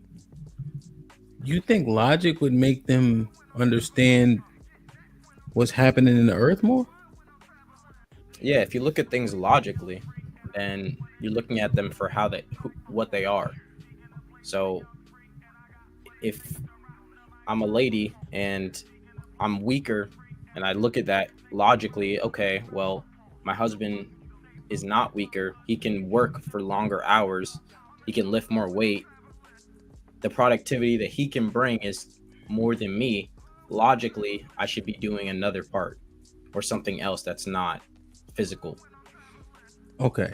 No, I think we already understand that. So the majority of women don't necessarily work hard jobs, and the majority of women will never work hard jobs.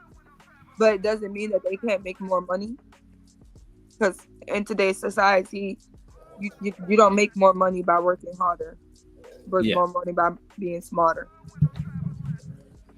I agree. So what do you think then, Be Nice, now that she made that point? They already do that. I guess, right, Sherelle? Like, you kind of already lean into what makes the most sense for you. But do you think that they would, Be Nice, how you're saying is like they make more concessions and they would see things in a different way. But I think the reason why women lean into their words being weapons, manipulations, because they know that there's already an imbalance in terms of physicality, how long they can last doing the thing, etc. That's why this quote unquote dark side of femininity is so prevalent, especially during conversations and men. I mean, you heard the Travis Rudolph case? Nah. What's that? So Travis Rudolph, his girlfriend looked in his phone, seen something. She tells her brothers, go shoot his house. Okay. Yeah. So one of her brother the friend got killed in that process. Yep. Because she leaned into the things, because I think she wanted it to happen. And so she leaned into the quote unquote dark side of femininity to make that happen. Because she knew she couldn't go do it herself potentially. Yeah. You see, so I think I hear what you're saying. I want to understand it more deeply, but I just think that I don't know if the behavior would change. I mean, obviously not in, like, with the way that money works now, it's more cerebral than it is physical. So obviously, like, that's going to change things. But in general, if you're more logical, then you're going to understand, you're going to be happier in life. Even if things don't go your way, like, you're going to be more happy because you actually understand what's going on. You're not really jaded about it. You actually understand. So if you're making a lot of money, like that could change any time. Just based on the world circumstances, that could change. So your use may change, and you may not be making as much money for sitting in a desk later on when things, change. So, You know. so when I think about it, you think What's about up, it like this. Kasim? Hey, what's up, fam? How are you? Hey guys, how are you? So you think about it like this. When Jordan was playing, he knew he was going to get old, because we all know we're going to get old, right? It's not about what's going to happen when I get old. It's about I'm in my motherfucking prime, and today I can make a lot of money behind this computer. I'm getting behind this computer. So I think that's like just a fear-mongering thing to her. What about, what, I'm going to adapt because I'm a woman. And women are always going to adapt to whatever circumstances we're put in. But if the circumstances right here, I'm adapted to this. And I'm prepared for anything because it's innate in me to adapt. So we're going to adapt whatever times change. I mean, Black women, we were slaves in this country. Okay, so we adapt to whatever times it is.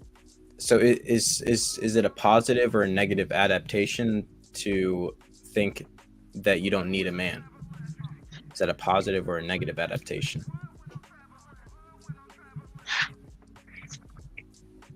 It's a positive one. If you don't need a man, I don't think you should be with him. If you don't value men, you shouldn't be with them.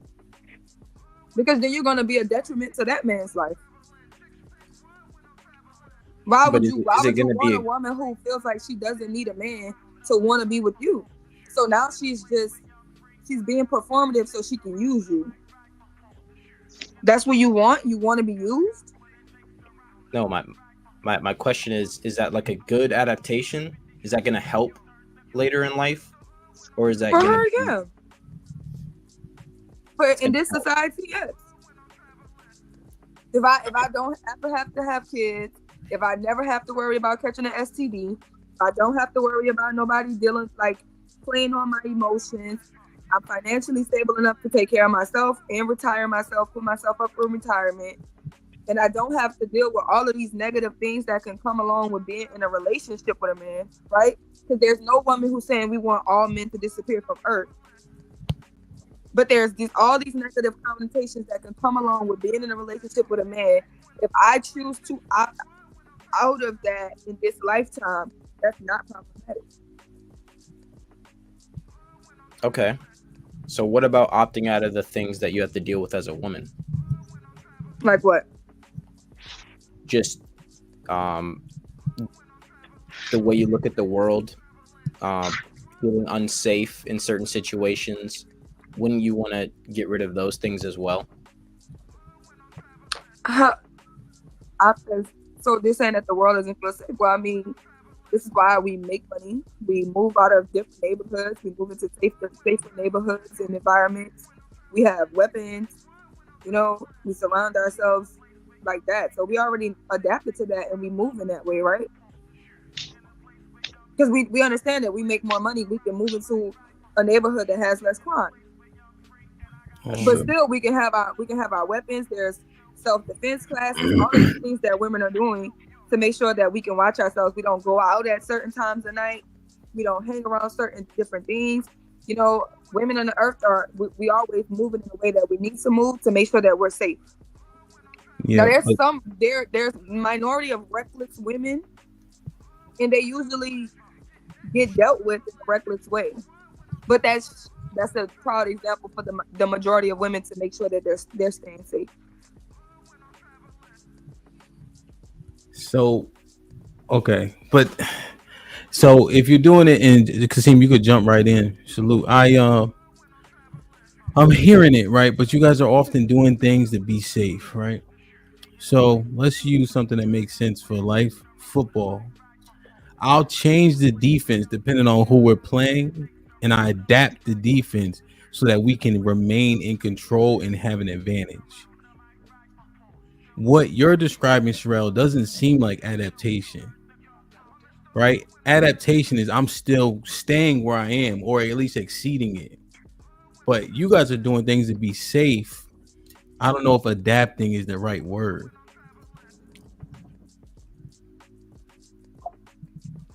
Explain how you don't feel that way. It's like, what's a better word? It's like, let me see. Let me think about it. There's a better word. So I think, well, if my kids change the trajectory of what they're doing, it's because they don't got no choice, right? They're doing what I adapt to. So if I make an adaptation, now they're going to like conform to whatever I got going on. They're gonna have to do the thing based on daddy. So you They're think not that in conforming control. and adapting is not synonym? No, conforming is like at a not at a deficit, but you're subordinate. Yeah, like Atticus said, like fall in line. So You know what I complying with think it rules, is? standards, or laws. Yeah. No, you know what I think it is. I think women want to be in the best environment where, first of all, they can have comfort and convenience. Right? They're going to search out for that. And one of the reasons why they say they don't quote unquote need men, first of all, is because of their experiences with particular men that don't really have certain attributes, and also being placed in order.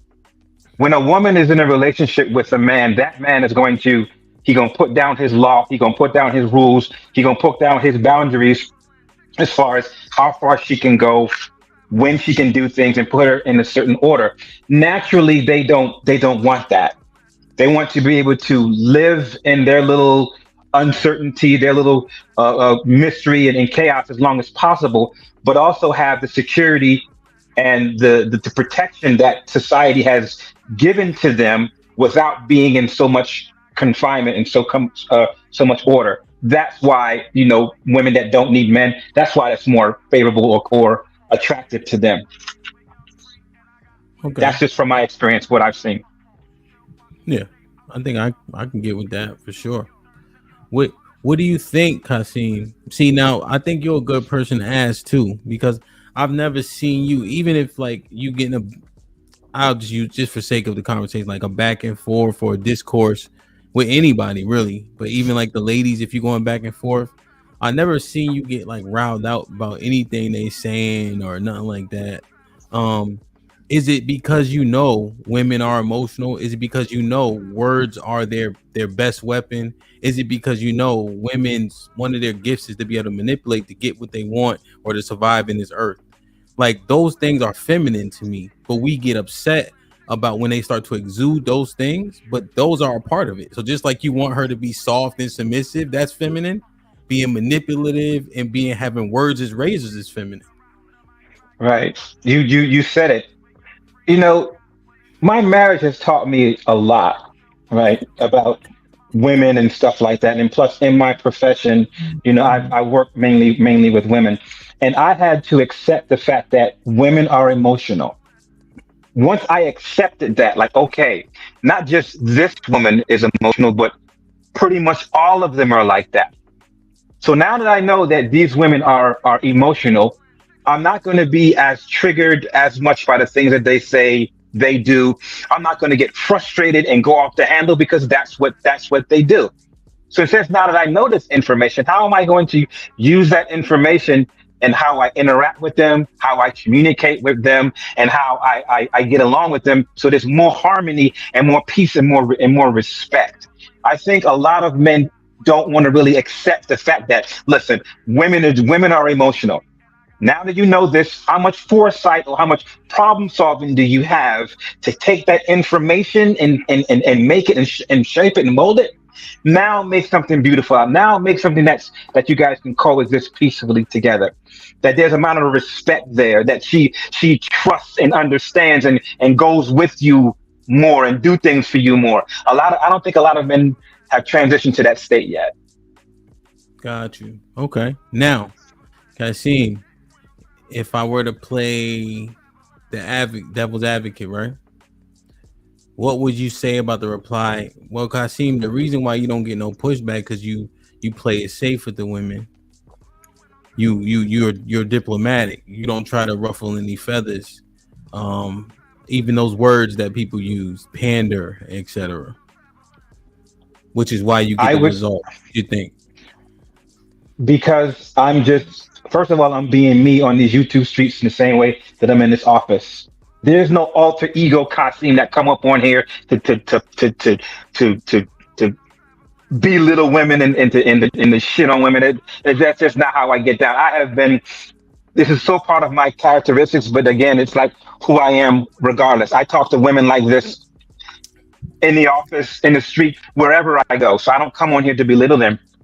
I come on here to kind of get an understanding and learning how to get along with each other. So it's one of the things that I had to do. Someone can call me a panderer, but they have no idea of my life experiences, of what I've been through, what I have, my relationship, with my boys, with my girl, right? So they don't know any of that, and by them not knowing any of that, I give them a little bit of grace. But no, I do correct women, when the time comes, but not every environment is suitable for that. If I want to correct a woman, my main goal is to make sure that, first of all, she hears me, she understands what I'm saying, and that information that she uses to make a change. And I have to be mindful of the environment that I'm in, what energy that I'm giving off, and how I'm saying that to her. Because at the end, I want to take it in and be receptive and to make the changes. And if the environment, the circumstances is not right to do that, I'll step back. I'll lean back a little bit and wait for another time where it's more optimal, where she could be open to receive it. Yeah, no, I agree. But I had to learn that, Hamp. I had to learn that and practice doing that over and over until I got better. I got better at it. Now, question, Kasim. What's up? If as you know that you're respectful, you're one of the most respectful. If somebody disrespects you, how would you respond? If someone disrespects me, first of all, I'll have to believe what they're saying about me is true. I'll have to understand, first of all, what energy I was giving off in order for them to even come at me that way. And if they did come at me that way, I have two options. Either A, I can absorb that energy and kind of like brush it off, or B, I can react to that. And depending upon what I want the outcome to be, again, my outcome is more for peace and coexistence and getting along. I'm going to mitigate my communication and how I receive that, and then answer them a certain way to kind of diffuse that. Because as a manager, problem solving and things like that is one of the things that I have to do, because I deal with a whole bunch of energies all over the place from all of these high profile, these rich guys out here. Right. So my main job is to be able to diffuse that energy that they have in order to make it more peaceful, and we get along, and a deal can be reached, and we can negotiate and come up with a common ground. So it's just part of who I am. So, and that's what I'm saying. So you can acknowledge that the respect and the reaction that you're getting from people within the earth is more based on you and the energy that you're putting out. Yes, absolutely. Absolutely. Like I said, when Hamp asked the question, if someone's being disrespectful, first of all, I have to check my energy first, right? I have to check my energy first and target and deliver my message so that it's more open and more receptive. I definitely believe it's up to the person and the energy that they have that they give back.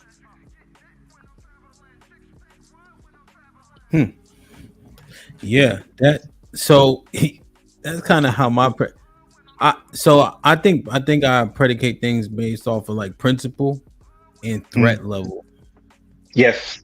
Very seldomly do I feel threatened, especially over like the internet and such. And they were telling me to shut up yesterday because I'm like, yo, I haven't seen a bunch of black women just when I go into CVS, nigga, what you want? That I never seen that shit. I don't see that either. I don't know, but they like, nigga, it's because you don't be smiling. They think you a pit bull. I'm like, yo, come on, man. Yeah. Oh, you the pit bull seller. You the pit bull puppy seller. Exactly. So I'll be smiling so they be nice to me. Like I'm like, yeah. But it just and then if somebody, but even like, unless there's things that I consider egregious, right? Mm-hmm. Like nigger, I'm not letting it slide, right? Point no. blank. But if people like for instance, I walk into this this restaurant, and I was by myself. I was dressed regularly, and then the dude was like, "What's like?" He said like, "What's up?" Like, you know what I mean? White dude. I said, "What's up, bro?" Or something. I was like, "Who you talking to?" Oh, we don't know each other. Is this an establishment? And it was a nicer restaurant too, but it just was an assumption, you know. Yes. And then I corrected it, like, but I was like, "Who you talking to?" That don't even make no sense. You know what I mean? He's like, "Oh, I apologize," you know. But I don't never start yelling and shit like that. You know what I'm saying? No. But it just, I don't know, man. Do you feel It's like funny that you say that, Ham. people up? Like, I you had, feel like I need to start yelling because I could beat people up? Sorry, sure. Say one more time. I said, do you feel like you don't start yelling because you can beat people up? Maybe. Yeah, I don't feel threatened, so there's no need to get there. So maybe, just to be fair. But I always like, if I get a server, as example, Sherelle, I always introduce myself. You know, like just at a restaurant, and I've never been there. I say, "Hey, my name is such and such," right? I'm like, "Hey, you want to take a shot?" Remember, we went to I'm like, "You want to drink with us?" "Oh, I can't lose my job, man. Fuck this job, man." You know, but we start having fun, you know, in the midst of it. Go ahead, Kasim. What are you gonna say? No, but the instance, that scenario that you gave, with the black guy or the white guy, say what's up. I had a client came in yesterday, right? Black dude, tall dude, and he did that same approach to me. Like, yeah, like, yo, what's up, man? What's good with you? I'm like, man, I don't know you from a can of paint. I said, you know what? Let's start this over again. I said, go out, go around, and then count to 10, and then come back. Let's start this over. That was the wrong energy. He kind of looked at me like I was crazy, but then he went back out, and he did it, and then he came back, and then it was more like civil, like, okay, then we talked business, and then I was able to help him out, and then afterwards he was like, you know what, I appreciate you. You know, you could put me in check, but you know, you didn't put me in check. I'm like, but this you can't assume that me and you was cool like that. I don't know you from a can of paint. You first have to establish your respect first, because you want what I have to offer you. And I have to take who you are and see if I can align it with what my company does, because their reputation is what it's at stake. He was like, I got you, fam. I got you. I said, appreciate that. And then he left. You know, so there's certain times where, you know, men don't know each other. Right. And I don't assume that all men have the same potency of the attributes and stuff like that. I don't, because I know the difference between men, and I'm not a real big believer in thinking that all men are the same, because we're not. There's different levels in what we achieve in our attributes and stuff like that. And I look at everybody as an individual, you know, so I'm not going to jump on the bandwagon just because he's a man. No, fuck that. Mm-mm. Yeah. No, 100%. Like if I met Kasim for the first time, I usually lead with "sir" in a firm handshake, right? And I got like break handshake. Like if you can't compete, your hand will be fucked up after this. But then once we finish, I'm gonna look you dead. I'm gonna look you dead in your eye. And it's gonna be boom. Yeah, as long as he don't go on his tippy toes or squint, I'm like, okay, he cool. when I first saw Kasim talking on a panel, I immediately just liked his aura. Bro, let me finish, please. Jesus Louise. Now, You was done. Well, I was laughing. We were having a laugh. I know y'all don't like when we frolic. Do you mind if we laugh or? I know, right? Frolic. I haven't seen your video. but then, like, let's say we finish, like, and it's two black men, right? And we're conversing, right? We have a great meeting. After that meeting, I may do like a, you know, like you kind of bring it in a little bit, but at least it's after the initial, you know. Yeah. So and we're gonna go downstairs. We're gonna go downstairs to the bar. We can have some shots, and we go kick it. Yeah. It's gonna be the best time. You're like, that little Kasim, he cool as hell. He kind of put me in check, but that dude cool as hell, man. Kasim is the shit. and you can get to a level of comfort with your people quickly. Like we'll be like, and then at the end, after first meeting them, then you have a couple drinks. Then it's the dap with the hug at the end, like, yo, you know what I mean? You etc. Yeah. But you gotta start like, here the level. Yeah. You know? Yeah. He's like, I thought you was one of them Sadiddy. I thought you was one of them Sadiddy dudes. But Kasim, he cool as hell. That nigga cool as hell. Yeah. Word. I hear a lot. No, I think it's also depending on where you live. Because like in the New Orleans, a greeting is how you doing or how your mama them to strangers. Like strangers walk up to you and they be like, how your mama them? It is, nobody ever thinks, do you know my mom? You just say, like, my mom's well, you know, da da da da. Just it's like, how you doing? Oh yeah, how you doing? And if we just go on, but I guess, you know, it all depends on where you're from, because everybody kind of feels like we damn near cousins. Might as well, everybody cousins. If we grew up around each other, we can. Mm-hmm. So when we see another black person, we're like, oh, like we just automatically think we on the same type of time because we see another black person. Yeah. And I think Aaron was articulating that fact, Sherelle, because it's kind of the same depending on where you are, is that we have to go, we can't assume it. We have to stay here first.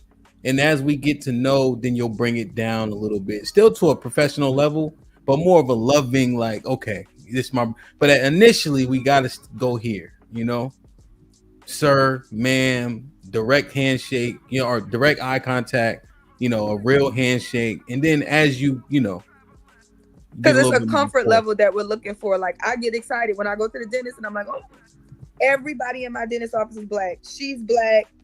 You know what I'm saying? The person who owns this office is black. The person over the finance department is black. When I go to the clinic and I do like my checkups and my womanly, everybody in there black. I got a black man doctor. Me and I'm like, look at my, you know what I'm saying? Like, we just talk about his life and stuff like that. And it's like, is this so unprofessional? But it's like, we just feel like it's okay because we black. Because I'm like, okay, you a doctor? What your brother is? He's like, all my brothers doctors. And I got one brother that's a lawyer. Both of my parents, you know what I'm saying? It's like, I'm all this man business. Yeah. I wouldn't say it's unprofessional. It's just rapport. It's actually good doctor work when they know who you are, can relate to you, and help you with the stuff that you need. And the rapport comes. It's not automatic. I think we assume it a little bit too much, and it takes away from a level of our professionalism that we don't even recognize at times. Mm-hmm. We kind of off the course, but I think this is good to say, right? You know, at the very least, I think people need to hear it more and more often. Kenny, you said wow is the link being dropped, so I want to understand what the wow was for. Wow. So I gotta say good afternoon to everybody else. What's poppin'? What's up, Kenny, man? What's up, man? What's good? Top of the afternoon. So, yes, sir. I get the rules of decorum and etiquette and how you conduct yourself, Mr. Kassim.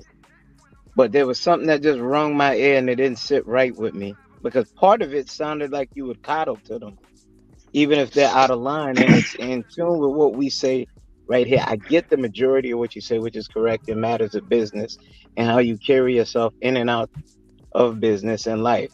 And I think that plays a part in your success as for where you are in life. But me and you are like somewhat in the same age range, and you've seen the dynamic. I'm 53. I'm 52. So, shout out to you. Good lotion. So, here's the thing that I see. From what we know, the dynamic has changed. Would you agree with behavior? Female and male? Yes. Okay. So now, the things that you could have said before to say the society outside of your business, because that's a higher level. I see how you move. I see how you carry yourself. Just in layman's talk with regular people. If you give certain women, keywords, certain women, that type of leeway, nowadays you embolden them. In their mind, they can't see it as a man showing them grace so that they can step back, consume what you're saying, and regroup, and then come differently. They be like, oh, they take the sexy red type of mentality. I'm going to see how far I could go because it doesn't seem like he's giving too much resistance. He prefers wait for me to get down to a lower tone, but I'm not trying to go there because I'm ready on my masculine, because I'm a macho energy. And that's something that we touched on before. That's more and more prevalent. It's a small subset now, but guess what? When it becomes cancerous in our communities, it multiplies. So when certain men say that, I'll be like, whoa, I gotta push back on that part right there. You understand? In matters of business, I understand you have to conduct yourself. There's a code of conduct in that. Outside of those lines, I feel, and I get pushback from my fellowship at La Pif, they said you're yelling at cards. And certain women you will repel away. If you're heavy handed with your words at times and set standards, those are the ones I want out the village. Because those are the ones that are actually the sexy reds and all those other ones that's misappropriating femininity, womanhood, and look at the title. How many women weaponize because they can't whip you up and down the block? They prefer to talk to you any type of way, and that's the standard that we're supposed to accept. And if it becomes too egregious, we just have to walk away from it and pretend it's not happening and wait for her to calm down. No. Hold on. Okay, 1 second. 1 second. Hold that thought though. Cheese, can you give me a peace sign? Why you keep going up with your camera? Hold on. Maybe on some weird shit. Cheese, can you hear me? Yeah. Tricky. You good? You keep moving your camera up and down. You got Oh clothes no, I just on? have to. I have to say something to Kasim. What do you want to say to him? Okay. What the fuck you want? Oh. Do you know Kasim? No, What are you trying to say to him? How old are you? I'm 14. Oh man, get the fuck out of here. What the fuck? Cause cheese, you too young, man. You too young. We see you later, man. Nah, Hey. I would just like Kasim's I would- pushback on what I just said. If he sees issue, I don't offer pushback, Kenny. I will say this. Even when I'm not here and I'm out in Manhattan, I'm out in Brooklyn, I was just out in Astoria, over the weekend. I'm about to be out there again to watch Yankees game. In the presence of women, they don't wild out like that with me. I've been in some of the wildest places. I was born and raised in Newark, New Jersey. Right? The places that I go, I could be on the bodega on the block, sipping a 40 with you. I could be, at a rooftop overlooking that. But the women that when I'm around, they don't get like that to me. And I'm a really big believer that women respond to certain men a certain type of way. I'm a really, really big believer in that. And if you have that, they may interact with you during the first initial interaction. It might be a little bit rough, but as they engage with you more, that shit should come down. If she's at rah rah rah, and y'all been interacting for the past a minute and a half, and she's at rah rah rah, that's something that had to do with you. Right? You're not exuding a certain energy. If she's at rah rah rah and it starts to go down after about a minute or so, and then she kind of chill and relax, hey, she's responding to you. She's responding to your energy. That's where I'm always gonna take it. I tell my boys that every single time that we had these conversations. Like, listen, if she's in your face, if she's rah rah in your presence like that for over the extended period of time, it's your energy, fam. She's not setting your energy. It's not your job to try to correct every single woman out here. However, they do respond to masculine attributes and masculine traits. Every woman does. I've seen it, and you know it too. And I'm always gonna come from that standpoint. The biggest burliest girl responds to masculinity in a certain type of way. They can't help it because masculinity it's undefeated. So if she's in your face barking like that for a minute and a half and it's not going down, it's what it is. okay, Kasim, we've actually seen time and time again, and I've also shown that lower your voice, strengthen your argument, and those women still try you. So I get what you're saying, and that's like a slap in the face for guys that actually stand stoic, lower their voice, and let women show who they are. I'm big on a woman saying she's fit, feminine, and friendly, and watching her fall apart, and with public consumption in the audience, to see that she is not what she says she is. And that's not no indictment on me or my manhood or those guys within those situations.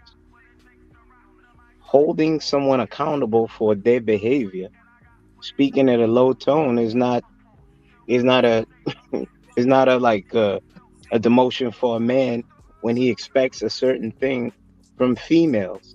And I will challenge that till the bitter end. You are responsible for your community because you're the same man. If that girl is the one that you don't want in your face, that is unruly, you will not walk by her and leave her in harm's way, because we have a social contract. We got too far away from being policing our villages and our people. I don't have to know your name. So that means if I take that stance, I'm supposed to ignore you when you're in the face of peril. We don't we we don't get that. We'd be looked at as weak if we was to walk by that. We'd be looked as weak by the fellowship. You understand? Hard tones, it becomes fodder. They be like, that is a bad person. They're not listening to the message. He is heavy-handed. Is the message true? He's not masculine enough to make her fall into her feminine. Come on, Kasim. There's a bunch of women that make that statement fall flat. Kenny, I don't believe everybody can be saved, fam. I don't. You know how many halfway good, decent men I had to fire? I had to fire these men, Kenny. If I believe that everybody can be here and be cool, no, I don't believe that. I don't believe everybody can make it, and everybody's going to make it. And I'm okay with cutting off those individuals that's not going to do it. I have to. I get your point. I get your point of reference. But guess what? Someone asked me on Lapive, okay, what are you supposed to do? Are you supposed to just watch them and let them fall to the wayside? No, you give best effort. And when you expend all available resources, you have no choice, as you said, got to divest from it. You understand? Right, you move along. You let the dead bury the dead. Right? Yeah, but you have to move on, let the dead bury the dead. But you have to fight. You have to fight for it. And the other ones that are low self-esteem, low functioning, will see, damn, you hope within the 10, at least 2 see, damn, he's not fighting with me, he's fighting for me. And that's the mantra I'm pushing. So when certain females come up and say, huh? What'd you say? No, I get that. What I want to know is every person has a threshold as far as, okay, how many egregious acts or how many egregious behaviors are we going to tolerate before we cut that person off? And if other individuals see the effort that I'm doing and they kind of agree with it, like, yeah, Kasim, you done told him, stop being late. You done wrote him up. You had a written woman. You done told her this. You done told her that. After so many times, like, listen, you gotta cut him off. And there's evidence to that because other people can see Kenny, trying to put in work with baby girl, trying to, show baby girl the right way. But if it ain't working and everything's not working, then hey, you got to let it loose and cut it off. Maybe you doing that, show strength so other individuals can see, like, you know what? Kenny has a head. He has a bench level. He has a tolerance level. He has a watermark. And if you get past this watermark, this is what's going to happen to you. And that can play a bigger presence as far as what you're trying to do in order for everybody to see what's going on and adjust themselves accordingly. But you got to let people go every now and then. I'm in full agreement with that. But I'm willing to wear that and lace up my boots and be a martyr for something rather than fall for anything. So that's the only pushback. I'm like, I don't want it to be perceived as, nah, tuck and tail for certain women and whatnot. Nah, I'm not with it. I done said it loud and clear. You understand? Not me, not now. Right. And all the younger brothers that I push that don't want to receive the message, I'm going to push it to the brothers around them. You got to get back at some symbolism because now you're going to be responsible for what's going out there on the streets. These women that want to talk to men in a certain type of way, swing on men, put themselves in bad situations, then enlist the very same men when they can't fight those battles to go to the incinerator for them because they wasn't even to hold their decorum. A woman does not raise her voice or stoke a man to aggression, anger, ignorance. Guess what she does? She removes herself from said place because she knows what's coming behind her. They're not coming to talk. And those women don't care about that responsibility. We see it time and time again. So when I hear something that may sound, you gave me correction, I can see my point to you, Kasim, but it has to be said because if it sounds like it's coddling, women, look at the caption. Nah, women weaponize it. And then when a man says, I had enough, and he steps up to the plate, guess what she do? She don't tell the whole story. That's when lies and deceit come in, and she enlists other men to fight her battle. And I'm not saying all females, because there's a great amount of females that just want to be feminine, be respected, want to be pillars of the community, the nurturers. But then, so systematically, the things that are being pushed out here, and we have to be very careful with these women that come up here, they get away with a lot. And I always pop my head out that hole like a mole. What's happening? No. That's not gonna be. Sherelle, nice seeing you. Don't do that with your lips. I like the makeup. I wish I could give you a hug, sis. No, but Kenny, I'm glad we had this talk, man. You had an opportunity, to ask me questions to go deeper in as far as what my thought process, and like as men, we came to the conclusion, right? You understand that I'm not about that, and that I will check something, when it's needed to, and then, but I'm glad we had this talk, fam. I've seen you on panels, you know what I'm saying, and I've listened and I observed. You do make some good points. So I respect you, fam. Kasim, this is not only to the women. This is to the true panderers, not those that hold a resume or establish something within life, such as yourself. You've actually, if you watch me, you've seen guys that I called out. Okay, you got all this steam for me. When a woman was disrespecting somebody on the whole panel, no one said, sis, that's not right. Girl code. They do this. Until you disrespect said females, the hen house, you see feathers everywhere. And I'm gonna keep pushing that. I may not be right every time, and I'm open to be corrected. If you give me where I went awry, I will consume what you're saying, walk it back, and then make the necessary corrections. And look at the queen right here. This is one of the queens, Crimson Cure. I bow my head to her, because I know if a lot of sisters follow her doctrine, oh, how beautiful our community would be. Yeah, good. Y'all got it out. Y'all got it Shout out out. to Crimson Cure. Yeah, we good. This we good. We around the same age, same generation. I'm a Gen X. We around the same things. Obviously, we had different trajectories in our lives and our courses, but in essence, the experiences that I've gone through, and the experiences that he gone through, there's a commonality, in that, and that's what it's all about. Finding that commonality, mining that commonality out, so other individuals can go into their bag and feel like, hey, like, you know what, yeah, a little different road, but I recognize that path, in order for us to be better. But I think this is how men, should speak to one another, right? Where there is a sense of understanding without trying to one up each other or read down resumes or this or that, but just have a normal dialogue and conversation. But I always been like that. Like I said, I'm from Newark, New Jersey. You know what I'm saying? I've been there. I've done quite well, but as men to men, that respect has always got to be there.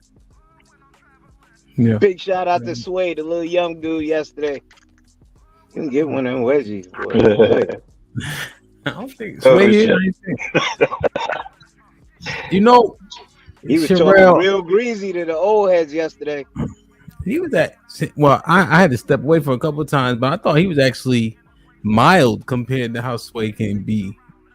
But maybe I missed a lot of it, because I was kind of back and forth at the end.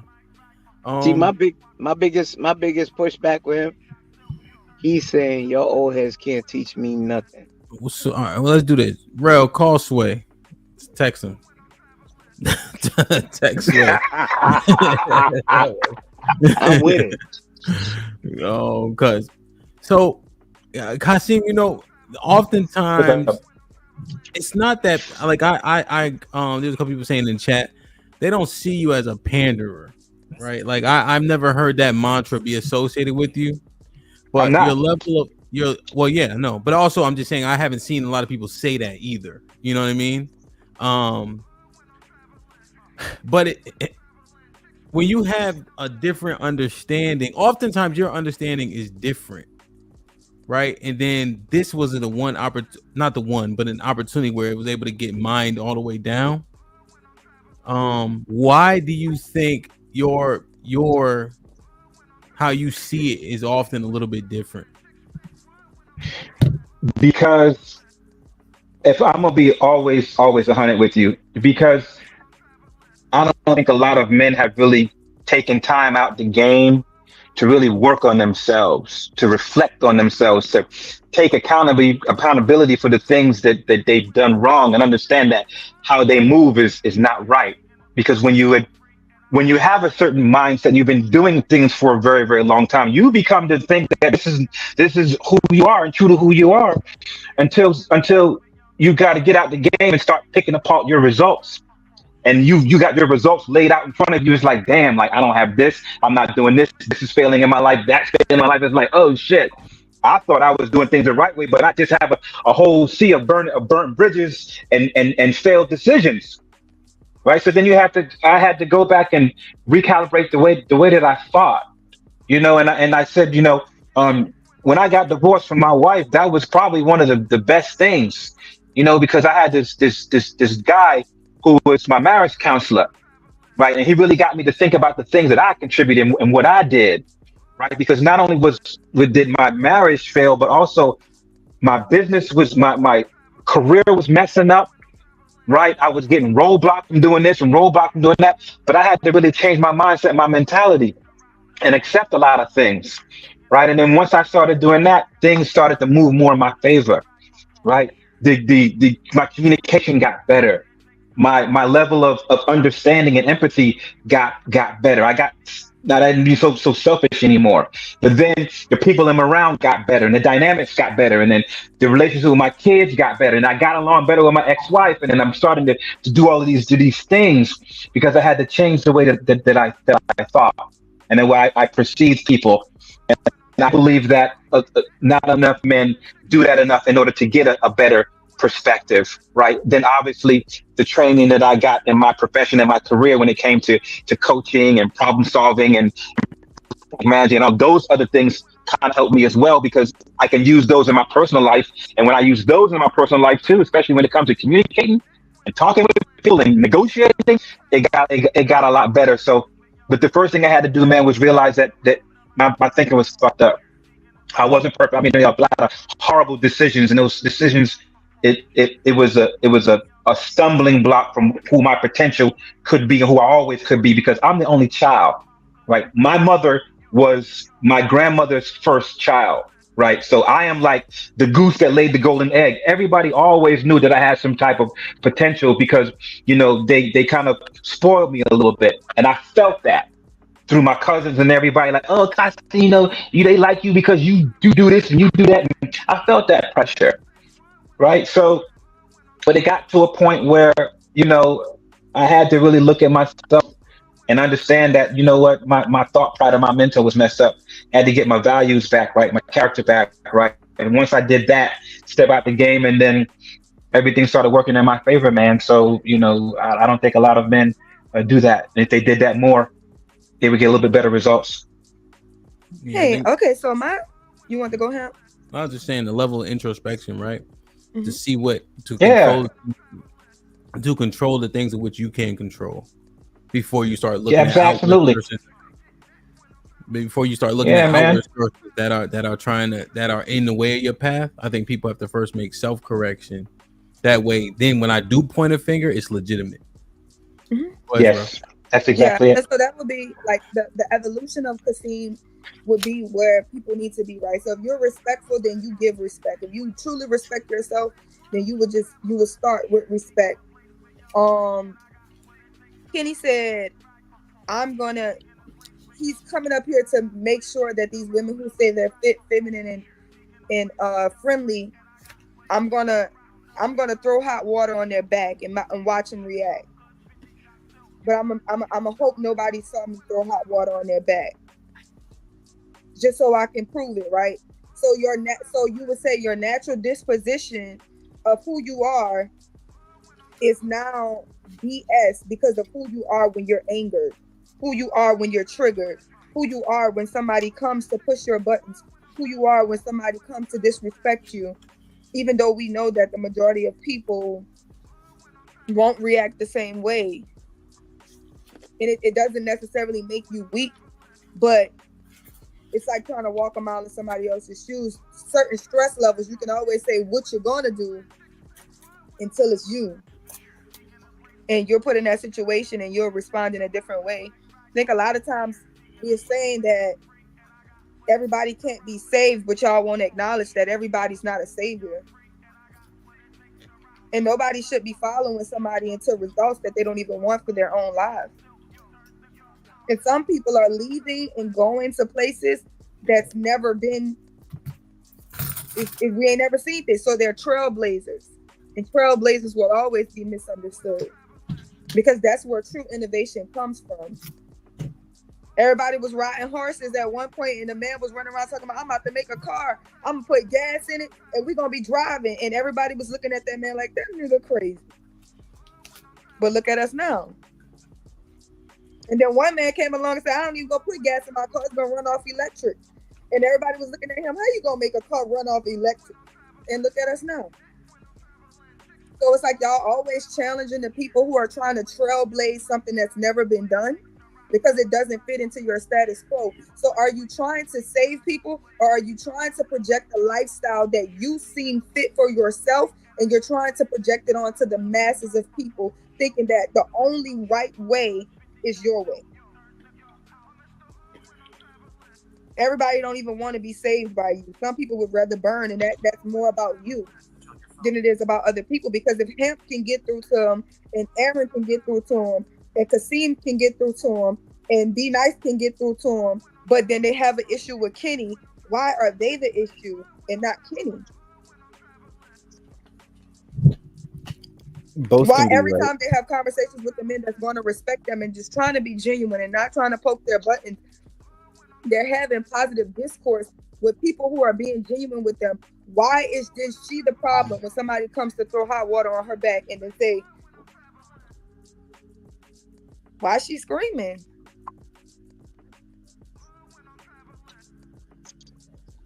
I think you're right for both.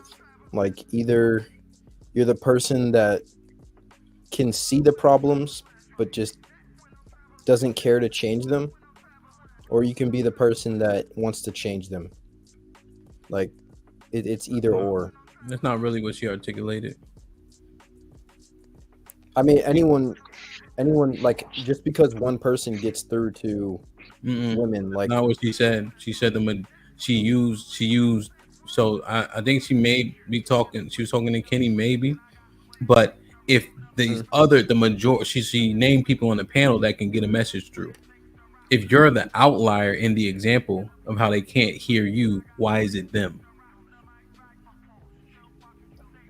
Yeah. So that question is, it actually could be them. The reason for that is because most of our society's backwards. We do things backwards and with selfish intent mostly. So if anyone's going to do anything, they're not always just going to save everyone else at the detriment to themselves. It doesn't make sense. I don't know. Be nice. Let me. Maybe you can't hear me. I was too far away from the microphone. Okay. So it's four men. Okay. You can hear three of us. You can't hear the fourth man. The fourth man then says it's Be Nice's fault that he can't hear me. But Be Nice was able to hear 3 out of the 4. How would Be Nice be implicated at all? Yeah, that's a good point. Well, that's what Shrek was. I could also have my biases toward something about him, like, that are completely disjointed from what he said. He could say something that may be completely right, but because he's wearing tighter pants than I like, then I'm just not gonna listen. Like, it could really be anything. Is that how you would teach a group? What I'm saying is that how you would teach a group of people to think? Like, what would you teach in a lesson? If you were trying to teach 4 teachers, they go through training Thursday, Fridays when school be closed, and there's one teacher having an issue while the other teachers aren't, and they're being successful. Are you going to say, but I understand how you're messaging because the kids might not like you got blonde hair. Would you teach in that way? No. And that's I'm just asking because I'm trying to just understand what she's saying. Yeah, you have to find something that is completely, an outlier to everything else.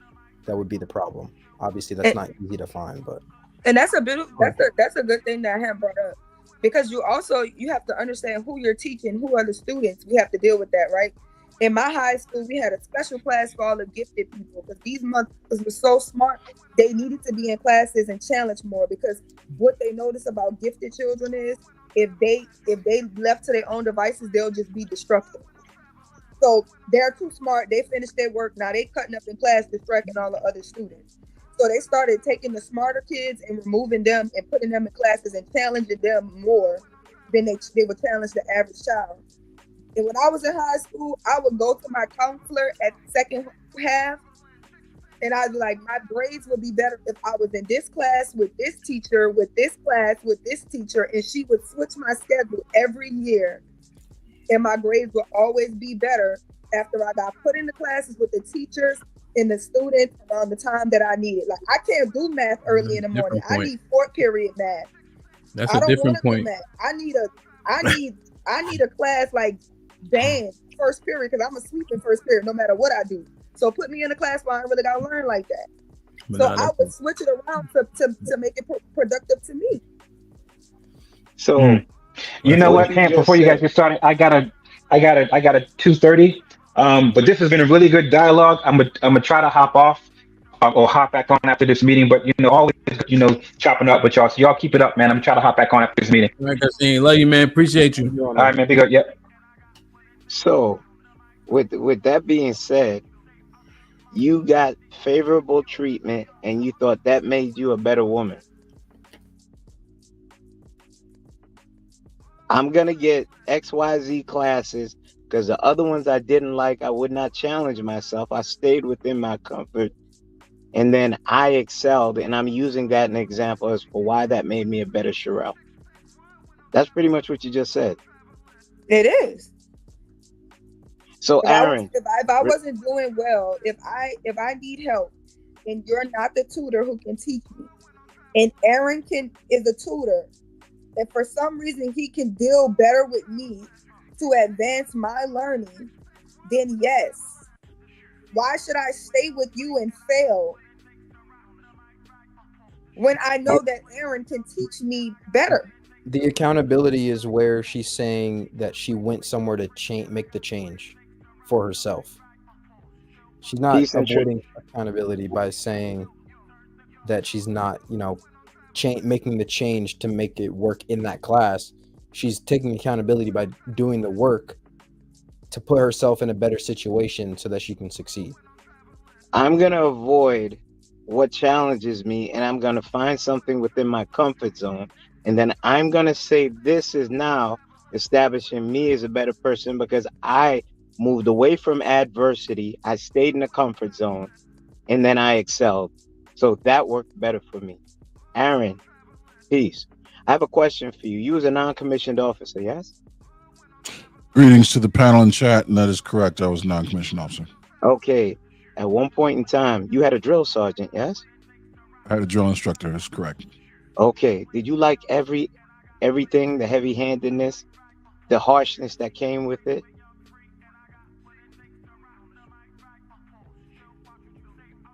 I'm gonna no, yes, but okay. No. Okay, no. A different I'm story. not talking like I got where you're going. The answer is no. All right. There were certain times where you even had an inkling of quitting. I question what the hell I was doing. Yeah, sure.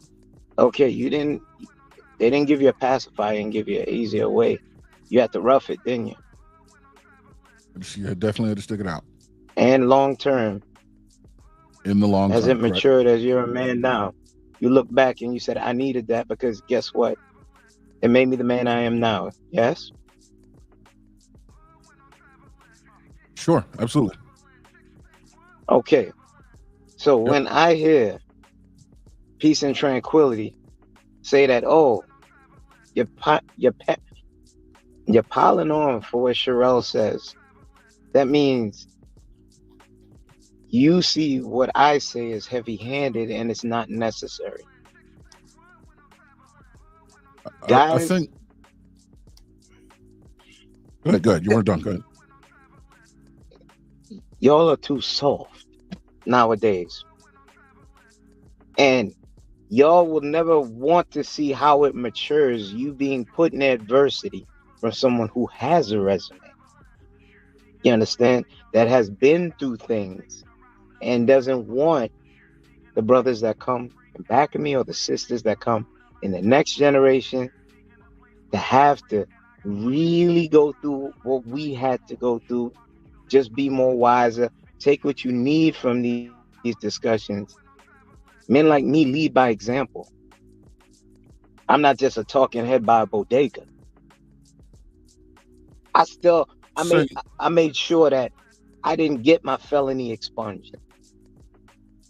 I was not supposed to be where I'm at 28 years later.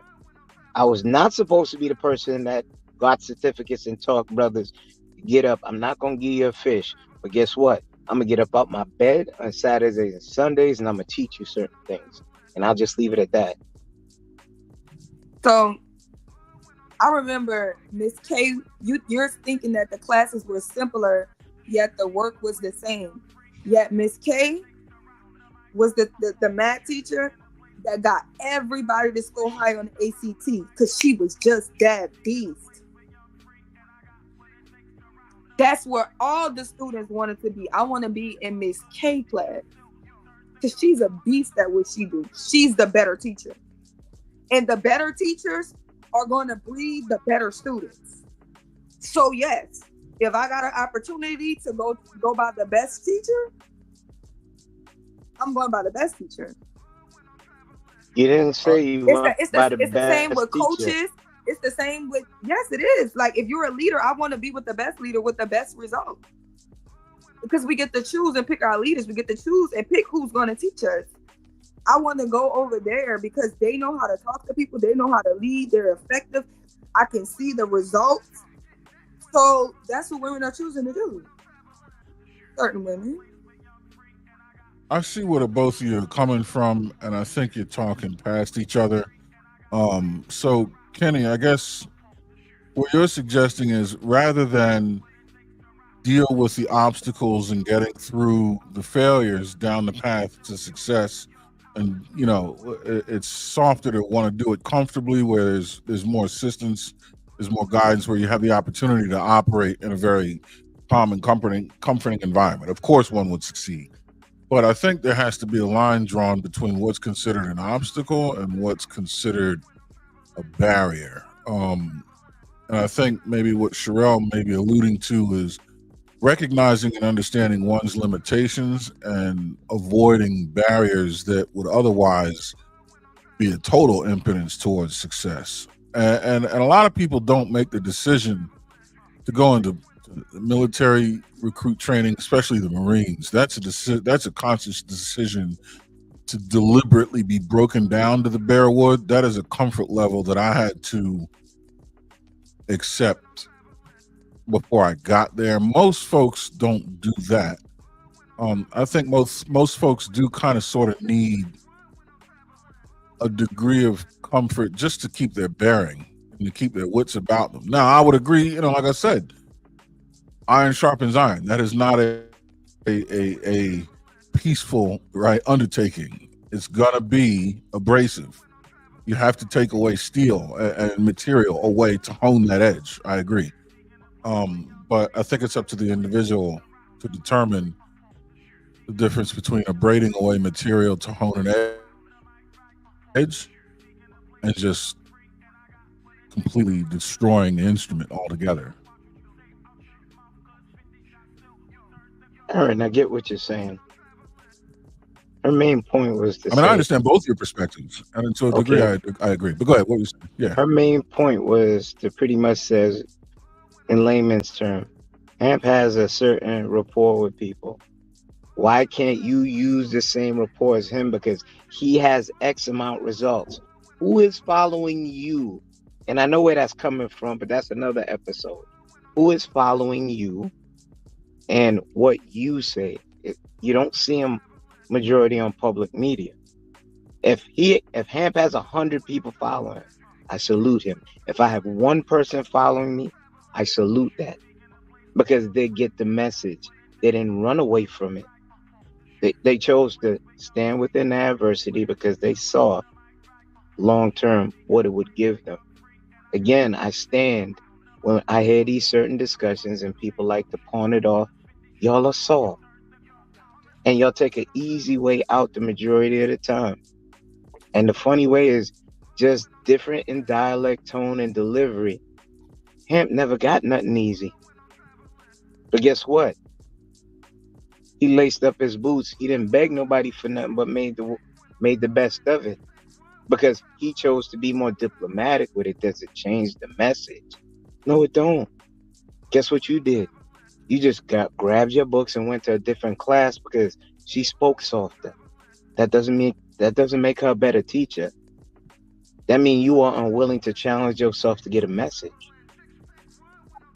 That wasn't my point, and you're just gonna be wrong. Well, what if I literally said this lady was the teacher that actually got everybody to score higher on the ACT, which is the test that you take to qualify for college, if you didn't know. No, I did. I did Aaron, hear what you said. Big Aaron, do you consider yourself soft? No. Well, I can be when necessary, but no. Do me and you have disrespectful back and forth? No. But do you feel like you challenge my thought process? You would have to tell me. I don't know. You're pretty resolute in your thought process. That's hard to gauge. I wouldn't know if I challenge you or not. Would you be afraid to challenge me? No. Do you think that if you challenge me, I would be disrespectful towards you? No. I have no evidence to suggest that. No. Because you're just a respectful person in general. I could take ownership of that, or it could be because you're a respectful person. Right. Okay. I understand. Okay, so this is like hypocrisy. I pulled it out again just to see how an answer would be given. Sherelle, you said you would match any man, anyone's energy at any point in time in any given day. 24/7, 365. Right? Go find a clip of what you like to say what I said. And you said if someone came at you, and I'm going to reiterate it. Go find the clip. Hold on. I'll pay you to go find the clip. Okay, so let me get. You're disrespectful, and you think because you talk in a monotone that you're not disrespectful, but you're very disrespectful and disingenuous. Also, you do not have anything in your life that moves me to think that you need to lead me, correct me, or anything. Okay, so where are you getting this information that you're standing on? So within that, since I find you disrespectful, I have less respect for you. So how did I don't have conversations with you? Okay, I have conversations with you. Okay, but so I don't just look at you as I wouldn't say you're the one of the respectable guys on YouTube who just have positive, genuine conversations. No, that's not your. Where was the disrespect before you get too long at the tooth? How were you disrespected by me? You like to say things that people didn't say. You like to throw insults, right? You like to throw insults in a disingenuous way, like you like to throw rocks, hide your hand. But you think because the way you said it, so I can pick up on passive aggressiveness a lot. I pick up on shady sidebar, and a lot of women do, right? We're good at picking up the side stuff. I don't necessarily think you're ever ready to coming up to really have a genuine conversation. So from what I pick up from your personality, you're not really coming in genuine. You're not coming in respect. You're coming in to try to scold somebody you have no right to scold. Nobody's listening to you. You're nobody's leader here. If you're not trying to have a productive conversation, it's pointless. You're going to come up here and literally lie and say, Sherelle said she'll match a man's energy anywhere, anytime, 365 days, and you can't go find a clip of me saying that. But You you know don't the say sad that. part You'll is say that out your mouth, a blatant lie. that's a lie. You're gonna blatantly say that out your mouth. You know That's a you lie. can't go find a clip and pass that on and paint a narrative The about last somebody. And time you think Hamp that had that's to go find a respectful? clip. The You're last talking. time You're Hamp talking had to. straight through what I'm saying. But if I do it to you, I become disrespectful, and you're respectful for talking to me. You said you don't Remember have that. respect for me. See how these men so demure, so respectful. But if you Oh, they well, know what themselves. point? Well, Sherelle, how did you get on that specifically? What point were you trying to drive home so he can respond?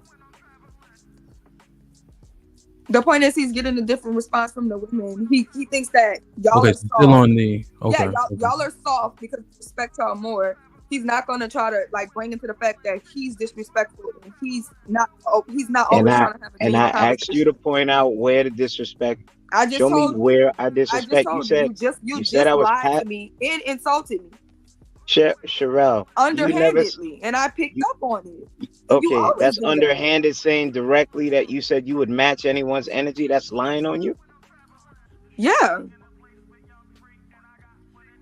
You're lying because you cannot go find the clip where I said I will match a man's energy anywhere, anytime, 365 days in a day. Da, da, da, da, da. That's crazy. That goes against everything I speak of since I've been on here. Wow. That's insanity. So you were waiting to say those. You were waiting to say those things. You were waiting to say that you never really respected me. You were waiting to say that you feel I come up here with an axe to grind. You were waiting to say that you felt I was disingenuous anytime Hamp allowed me to come up here. This is something that you didn't blatantly say, but weeks ago when we was on with Sway here, you said you respected me, so that was a lie. Okay, let's go further. I said I didn't disrespect you. No, you said you respected me because I didn't disrespect you, and he can pull that up. The last time he had to pull. In a The conversation where you last don't time. disrespect me, then I won't Excuse respect you. But me. do Let I me get see the you as point a out, respectful? You please. see how that works? You see how that works when I'm talking to allow what me. you're saying? That's how I felt when you was doing it to me. So. See how that works? So here's the thing. I'm not passive aggressive. I'm gonna tell you what I want to say. You're definitely very. And I'm gonna take the bullets that come with it. Underhanded. You're very underhanded. What is underhanded? Anything that I say, I provide anything that I say, I provide context with it. People that are underhanded that have dubious means when they come up here say stuff to say stuff. Just like that person Cheese that came up here and wrote. You was even like that with Sway. You insulted Sway. It's not. You don't just do it with me. Sway. You do it with the men too. You insulted Sway. Okay, so how did I insult Sway? Don't just say something. Give context. You can't. You said you had draws older than him. That's what you said. Hey, everybody. He called him an imbecile. Okay. So yeah, I did say that, and I do have draws older than him. So that's not a lie. It was disrespectful in the context of the conversation. Okay. So this is where everything fell apart at. Hey, everybody. Hey, once again. Hey, Kelly. So she don't even want me to fit. I see what's happening. Go ahead. This is straight up drive-by. But I think the conversation fell apart was the assumption that the work is not being done because she goes to a different tutor.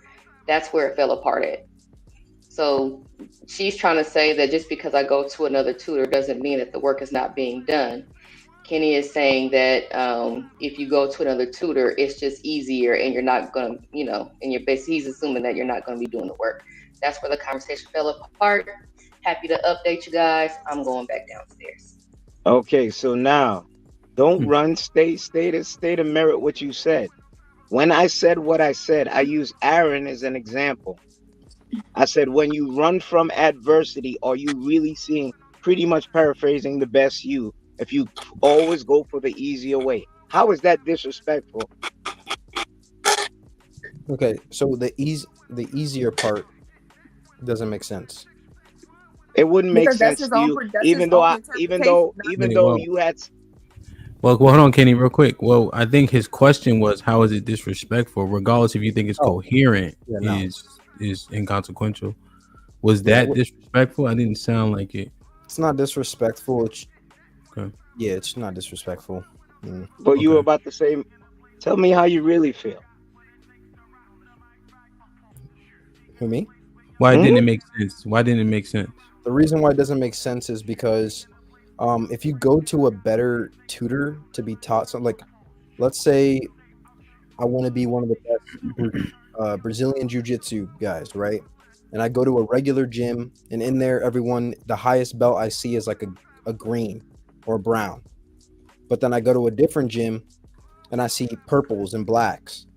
If I see purples and blacks, and the people that are around or in the gym are averaging higher than a blue, so they're around brown, more browns than I saw in the other class, I'm going to assume that it's more what they're doing and what they're teaching is more efficient, and also it's better suited to teaching more people.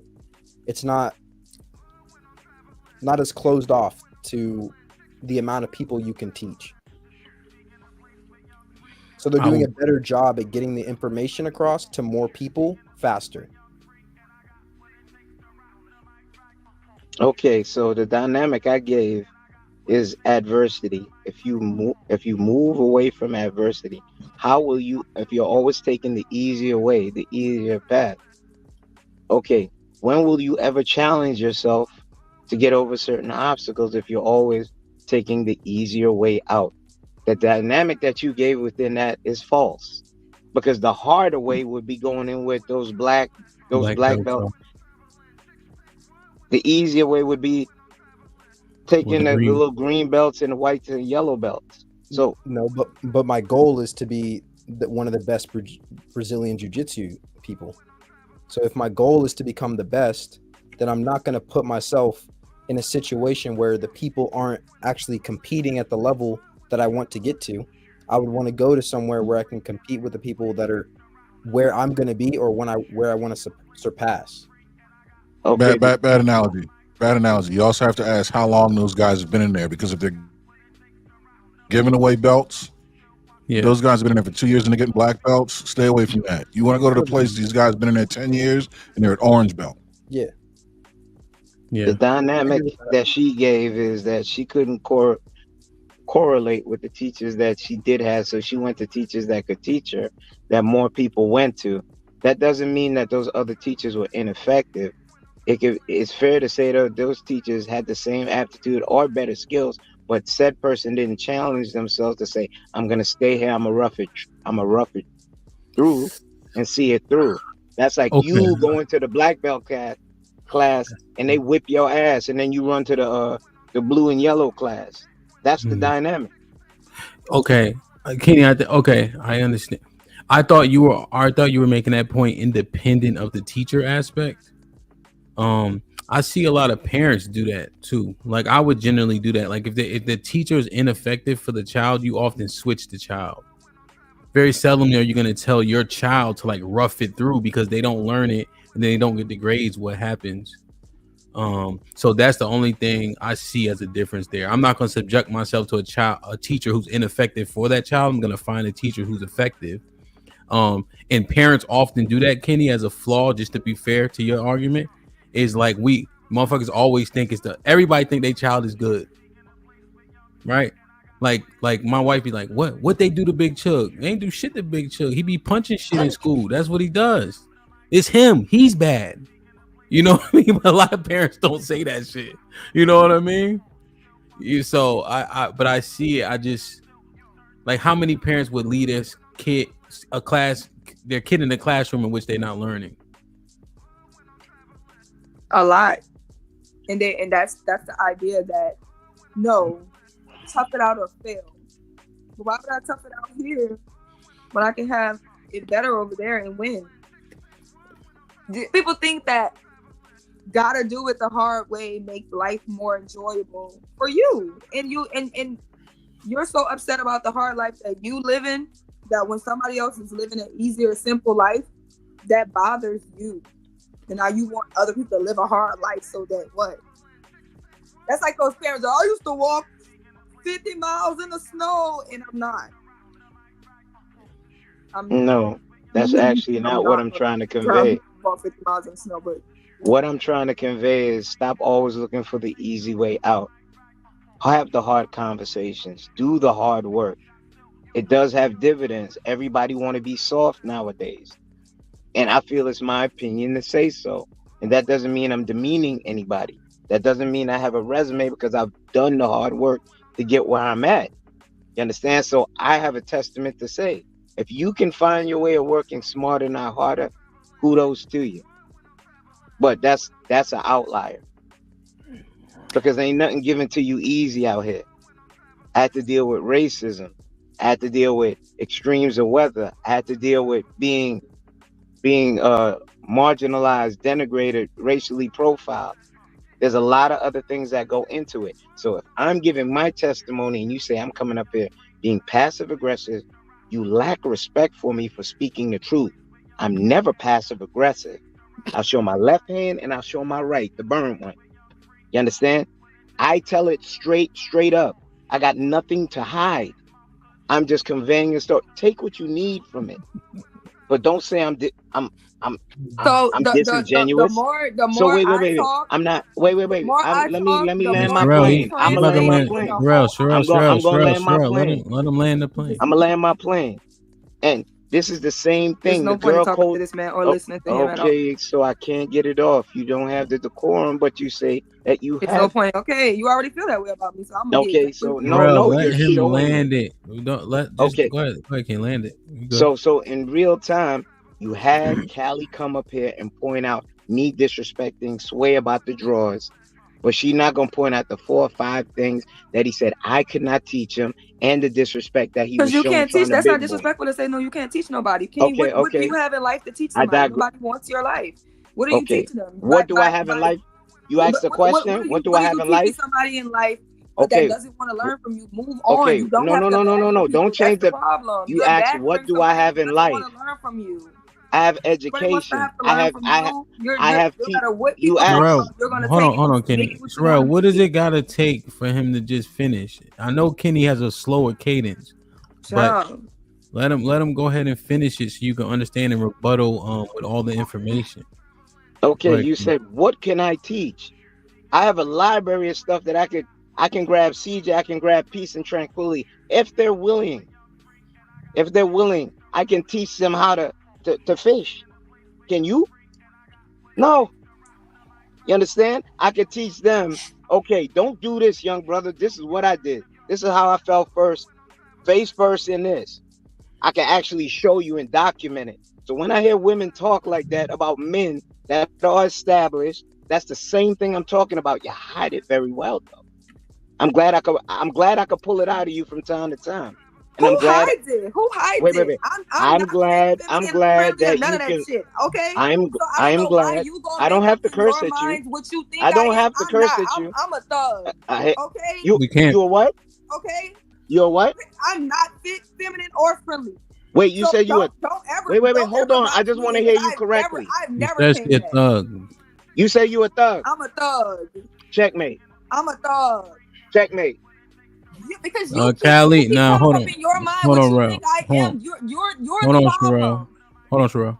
Now, Callie, now it's not fair for you to drive by and drop on and off. Now, if you're gonna drive by, you gotta park the car for a little bit. So whoever you talking to and shooting at, can you spin the block? They can shoot back. Okay. All right. I will park and ride. Whatchamacallit? I just came to clear this up. I did not come up here to say how he disrespected Sway. I hit the link long before we even got to that point. What I came up here was to update you, specifically Hamp, about where the conversation fell apart. And I stated such. That was my intended purpose. Yes. Yeah, you came in and say that's where the derailment happened. I think the Sway part was a caveat because you were waiting to say that part. Exactly. Yeah, I understand. I know that's what you, because I was like looking at my other screen, so I wasn't paying all the way attention. to understand how they got there. So I appreciate that. I think Kenny just wanted to respond to the second part of the information that you provided. If he might be, it might be past it now. We might be past that point. Nah, I'm here for all the smoke. That Yes. was that wasn't a fair conversation. That wasn't a fair conversation. You came up here and pointed out the one thing I said, but excluded the 10 things he said. Even when I tried to write the conversation and said, "Good brother." Oh, you hate me, sir. Remember when he said that? Whoa, how do I Sir, hate you? That was not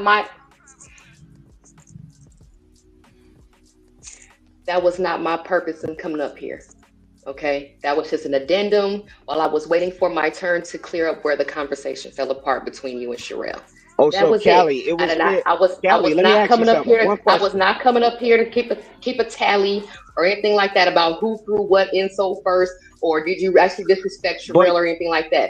I did not come up here for that. Well, here's what you did. But I didn't, because I hit the. You did. When the club security was holding me, you punched me in the face, and then you dashed outside. Then you came back after pointing out one thing that I said to him, which was disrespectful, even though I do have underwear older than him. But you didn't point out the 9 to 10 things that he did say, the 9 to 10 things that I did say aspirationally for him that he was unwilling to accept, that he eventually broke down and said, sure.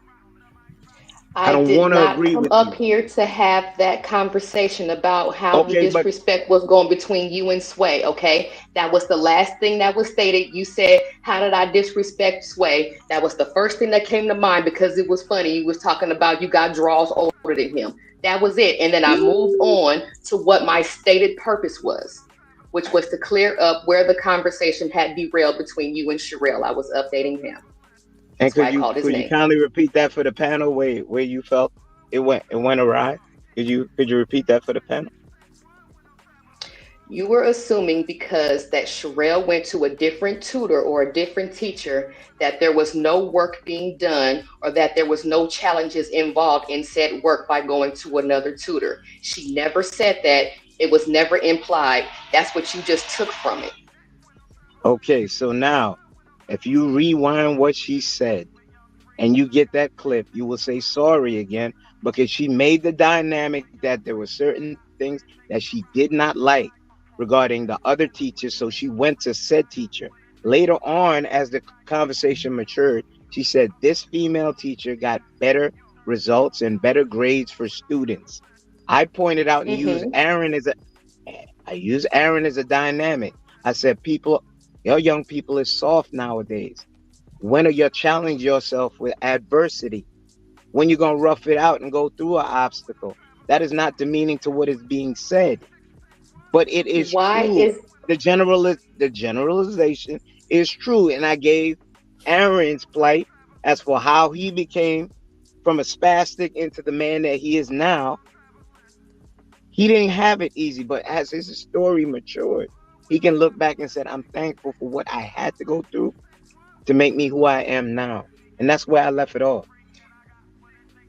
Okay, because I switched math teachers from one who speaks broken English and I can't understand what they're saying to another math teacher who speaks clear English and I can get the lesson, I can understand the message, I don't see the problem in that. She said, I went for easier. She didn't say palatable. She did not say interpretational. She said that down the line. She said, I went for easier. If he rewinds it, you will have to. And that is the point. You are not trying to have a genuine conversation. When someone talks, you pull from it what you want. You use your own words to create an argument because you want to argue.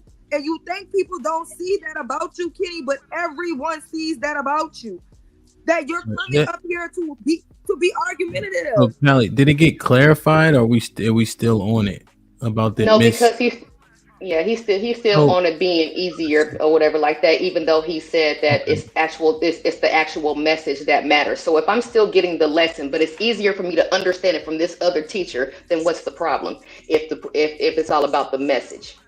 Okay, so when you make the initial premise that I went to the easier classes, and then later on to make your story more solid, you said, I went to a teacher, female, you started giving a caveat of how she had better results and more people passing and so on and so forth. That wasn't her initial monologue when she came in and said what she said.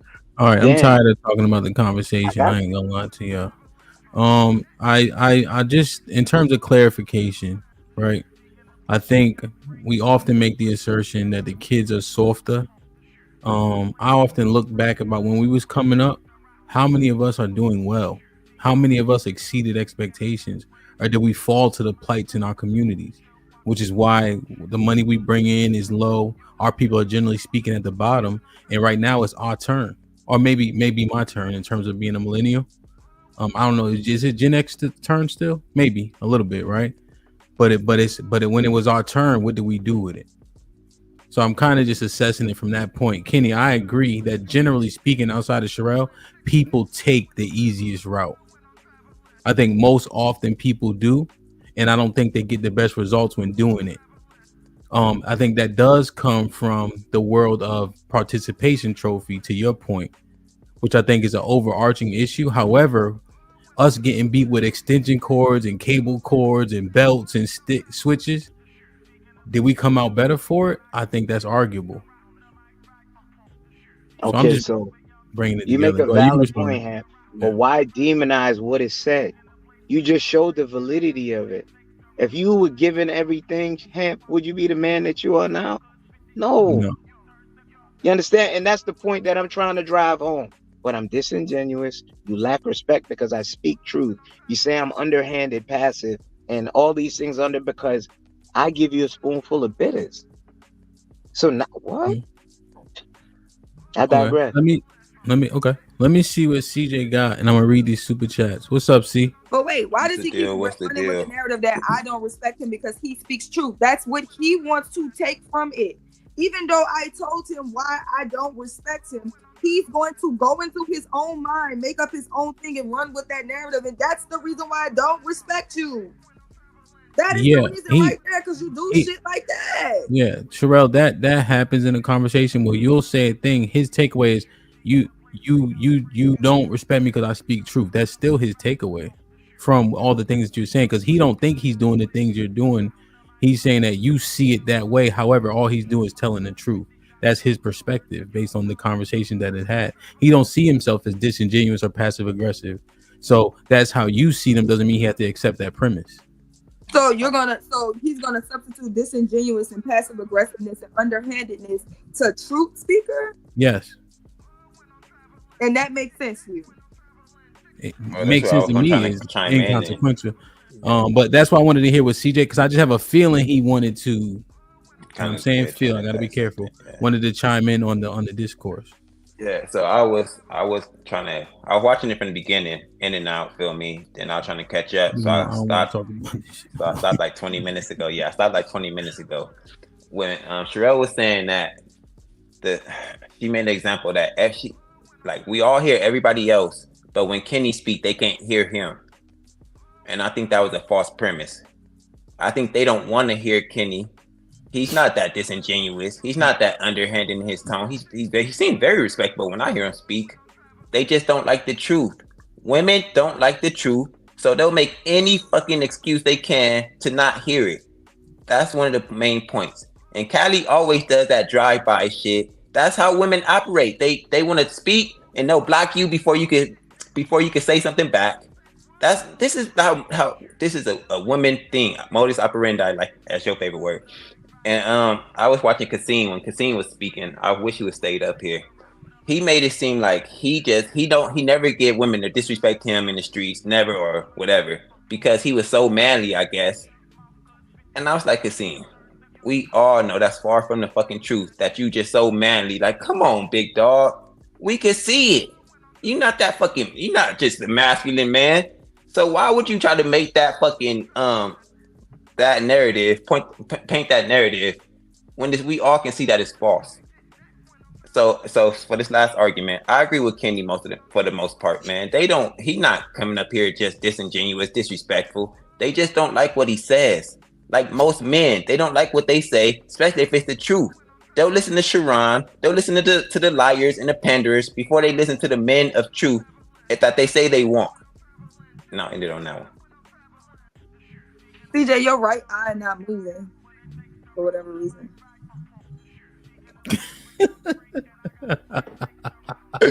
Your left eye ain't moving, motherfucker. That's why we perfect for each other. I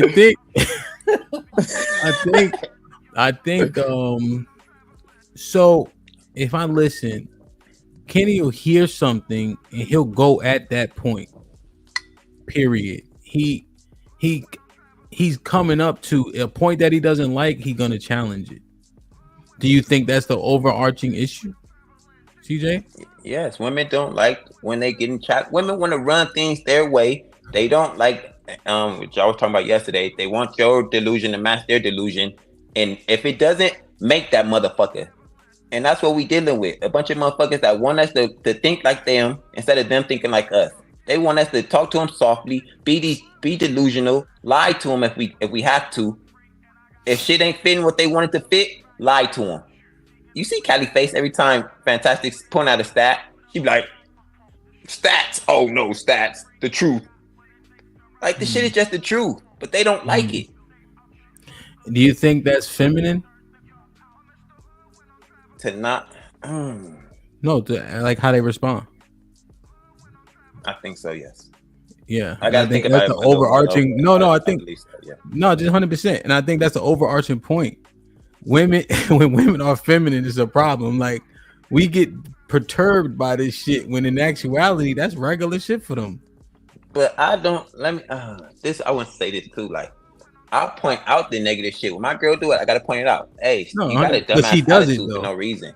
Yeah, but she does that. That's all. Like it's not going. Yeah, it's probably never gonna stop. And now either. Kenny pointed out and things of that nature. I think we can agree there's a bunch of ways to skin a cat. Like even with your sweetheart, like you pointed out, but you also nice to her. You in every sentence with baby and shit like that. You know what I mean? Like you try to soften the blow every time that you do say something to her. You have to feel me because you're not good. If you really want to communicate something, you will have to change your communication style if people aren't getting it.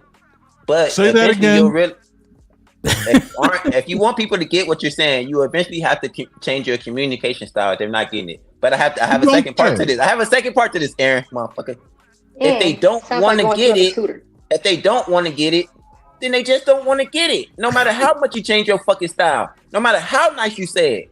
So we keep going back to we have to keep changing our styles, keep changing the styles until when are we going to finally say these motherfuckers don't want to get it? You like Kenny was saying, these are the women we have to get out of the village. Not keep trying to change our style to fit how they want to be talked to. You know what? We're saying stay away from us. We don't want to be in a village. Yes, we have to kick y'all out the village. Exactly. So for the umpteenth time, no matter how many times I say it, some people are just not going to get it. I do not argue numbers. I argue conclusions drawn from said numbers. Is that clear this time, CJ? We get it this time, or should I say it? What? Should I say it in a different way? I never heard you say that, sweetheart. So that's my first time hearing you say that. But I don't think you do that either. You don't do that either. You're just making some shit up right now to make you sound better than what you do. You don't do that shit. You get mad at whatever the stat is. Actually, you make yes, a face, and I don't hear you make too many arguments. You do this drive-by shit where you come up, you'll drive by and say something, then drop down really quick, so nobody can rebuttal what you say. Or you'll just sit there and make faces all the time. You're not sitting there arguing stats or arguing people's conclusions. Yeah, I don't argue numbers. I argue conclusions drawn from said numbers. And yes, I will do a drive-by, but that is not my modus operandi. There have been plenty of times where I have sat up here on this panel for an entire podcast, waiting for my turn, not getting said turn, mind you, sometimes because the men are going at it. So tell me again about my drive-by, sir. Oh my God, Callie. Now you just be sitting here just wanting to hop in and nobody's letting you. You just painting narratives however you want to. CJ, however you see fit. I've been watching for like 10 months. CJ, I think you can attest. Callie will be up here more than she drive by. No, she does. No, Callie does. Yeah, that's the only point she do be up here. CJ just want to be seen. To be honest, he just want to see. I said that. I said she be up here chilling. No, I love you. CJ, I said she be up here chilling. Issues with us. He want us to argue with him, but we already know that you a little slow, CJ. So we don't argue with you. We're not gonna argue with you. Hey, CJ. You know you're not smart. After you hard spar, do you be groggy though? It depends who I'm sparring. Feel me? I sparred yesterday. He was trash. When I spar my coach, he be sometimes whooping my ass. Feel me? And then you be like, I gotta sit in the dark for a little while. Yeah, I need to chill. Yeah, I've been had So CJ, let me ask you a question. Everything that Callie just pointed out, how she responds to things, aren't those statistics? Yes, you have to be. I would assume. Like, what would she be arguing? I don't get it. She said, "I don't do the math," but those are statistics she pointed out. No, I said I don't argue against numbers. I argue against the conclusions drawn from said numbers. All right, I'm gonna be watching you, Kylie, and I'm gonna see if that's what you do. Feel me? That's a stat. That shit. That's a stat, Callie. That doesn't really make sense. No, that makes perfect sense. So if you say that 70% of the divorces are initiated by women, right? And you say it's because women are just they're just not happy anymore. They just don't want to be with the man anymore. They found somebody better and everything like that. I will argue against your conclusions. I'm not arguing against the fact that women file 70% of the time. Okay. Kylie does not do that. She's lying. Okay, CJ. All right. So if the stat gives a reason as to why, so if there's a stat that says 44% of women divorce based on a certain reason, and usually there's like 3 reasons, right? It's like either financial, infidelity, or something else. Do you argue against those conclusions that are drawn by those stats as well? No. I would argue against a narrative that you're painting about said financial reasons or infidelity or things like that. But no, I'm not going to argue about those particular reasons. No. Okay, gotcha. So again, do you realize that she says she's arguing your conclusion? That's A plus B equals C. That's the mathematical formula. You realize that, right? You can't do it without actually having some kind of statistical data, but not to belabor the point. The hit and run thing, I think you're very intelligent. I think that you have a lot that you could say. Women are passionate, as for Hamp pointing that out. That's a given. But here's the thing: when you try to demonize other people, such as the caption earlier, because they say something and now you don't like them, and you start putting labels and jackets on them for pointing out things that could be discussed fairly, right? I caught what you did, Aaron. Tone matters. I got you. I'm paying attention. So now, my tone was not disrespectful nor heavy-handed today, but yet and still, the behavior ensued. You could have argued the points my POV. You said I. You went beyond that. You swatted my points out the way. You said I was someone you didn't disrespect. I think you're an I. That means frig the points. I don't even want to argue the points. I want to demean and denigrate you and try to make you a spectacle for the audience. But You talking about me? You talking about Sherelle? Yeah. You talking to me? Sherelle. Oh. Yeah, because I'm rewinding exactly what she said while I was quiet. I don't respect you because of that. Rather than arguing the POV, I know you don't like any and everybody that come up here. That's fine. That's your right. But when you can't argue down a point, like when the point was made where you said you went 8-0 on people, and I gave you a dynamic, but you were unwilling to accept it as a factual thing, and you even spun the block and said that's not lying to me, when it was obviously a lie. That told me that you move in delusion. All that you say, it gets trumped with one statement. CJ was here for that. You understand? When I gave the dynamic that if a man lies to you, he's gone in 2 seconds. I will give you the floor. Okay. I will give you the floor. I'm not attacking you. I'm attacking your insulted POV. me, but he's gonna say he's not. Everything's an insult. Me. Everything's an insult. You just called me delusional. Okay, You that's act an like insult. you don't hear yourself talking. Okay, that's an insult with Because you don't listen context to to it. other people, don't mean people are not listening to you, Kenny. Okay, so delusional is an insult with context. So every word in the dictionary is disrespectful to you. No, every words carry a connotation which can be interpreted. I think we understand that. So go ahead, Okay, finish the so point, though. the delusional part that I said, I gave the case in point. You were unwilling to accept it, even though it made sense. That merits me saying delusional. You understand? Now, you saying the disrespect, the underhandedness, and all that, I can take that. But I know it's not true. The points that I argue, you just don't like how I can argue them. So you go to other things rather than attacking what I say, you attack me, which is fine. But it actually fit the caption that Ham put up. The weaponizing, that's all you can do is weaponize your words. And then it all ended in a culmination of me not cursing at you, me not showing you any form of disrespect in that fashion, to you cursing and telling me you were a thug. All the smart things that you say and the intellect that you push forward, you went to that I'm as dumb. a closing statement. I'm not smart. And now you're being immature.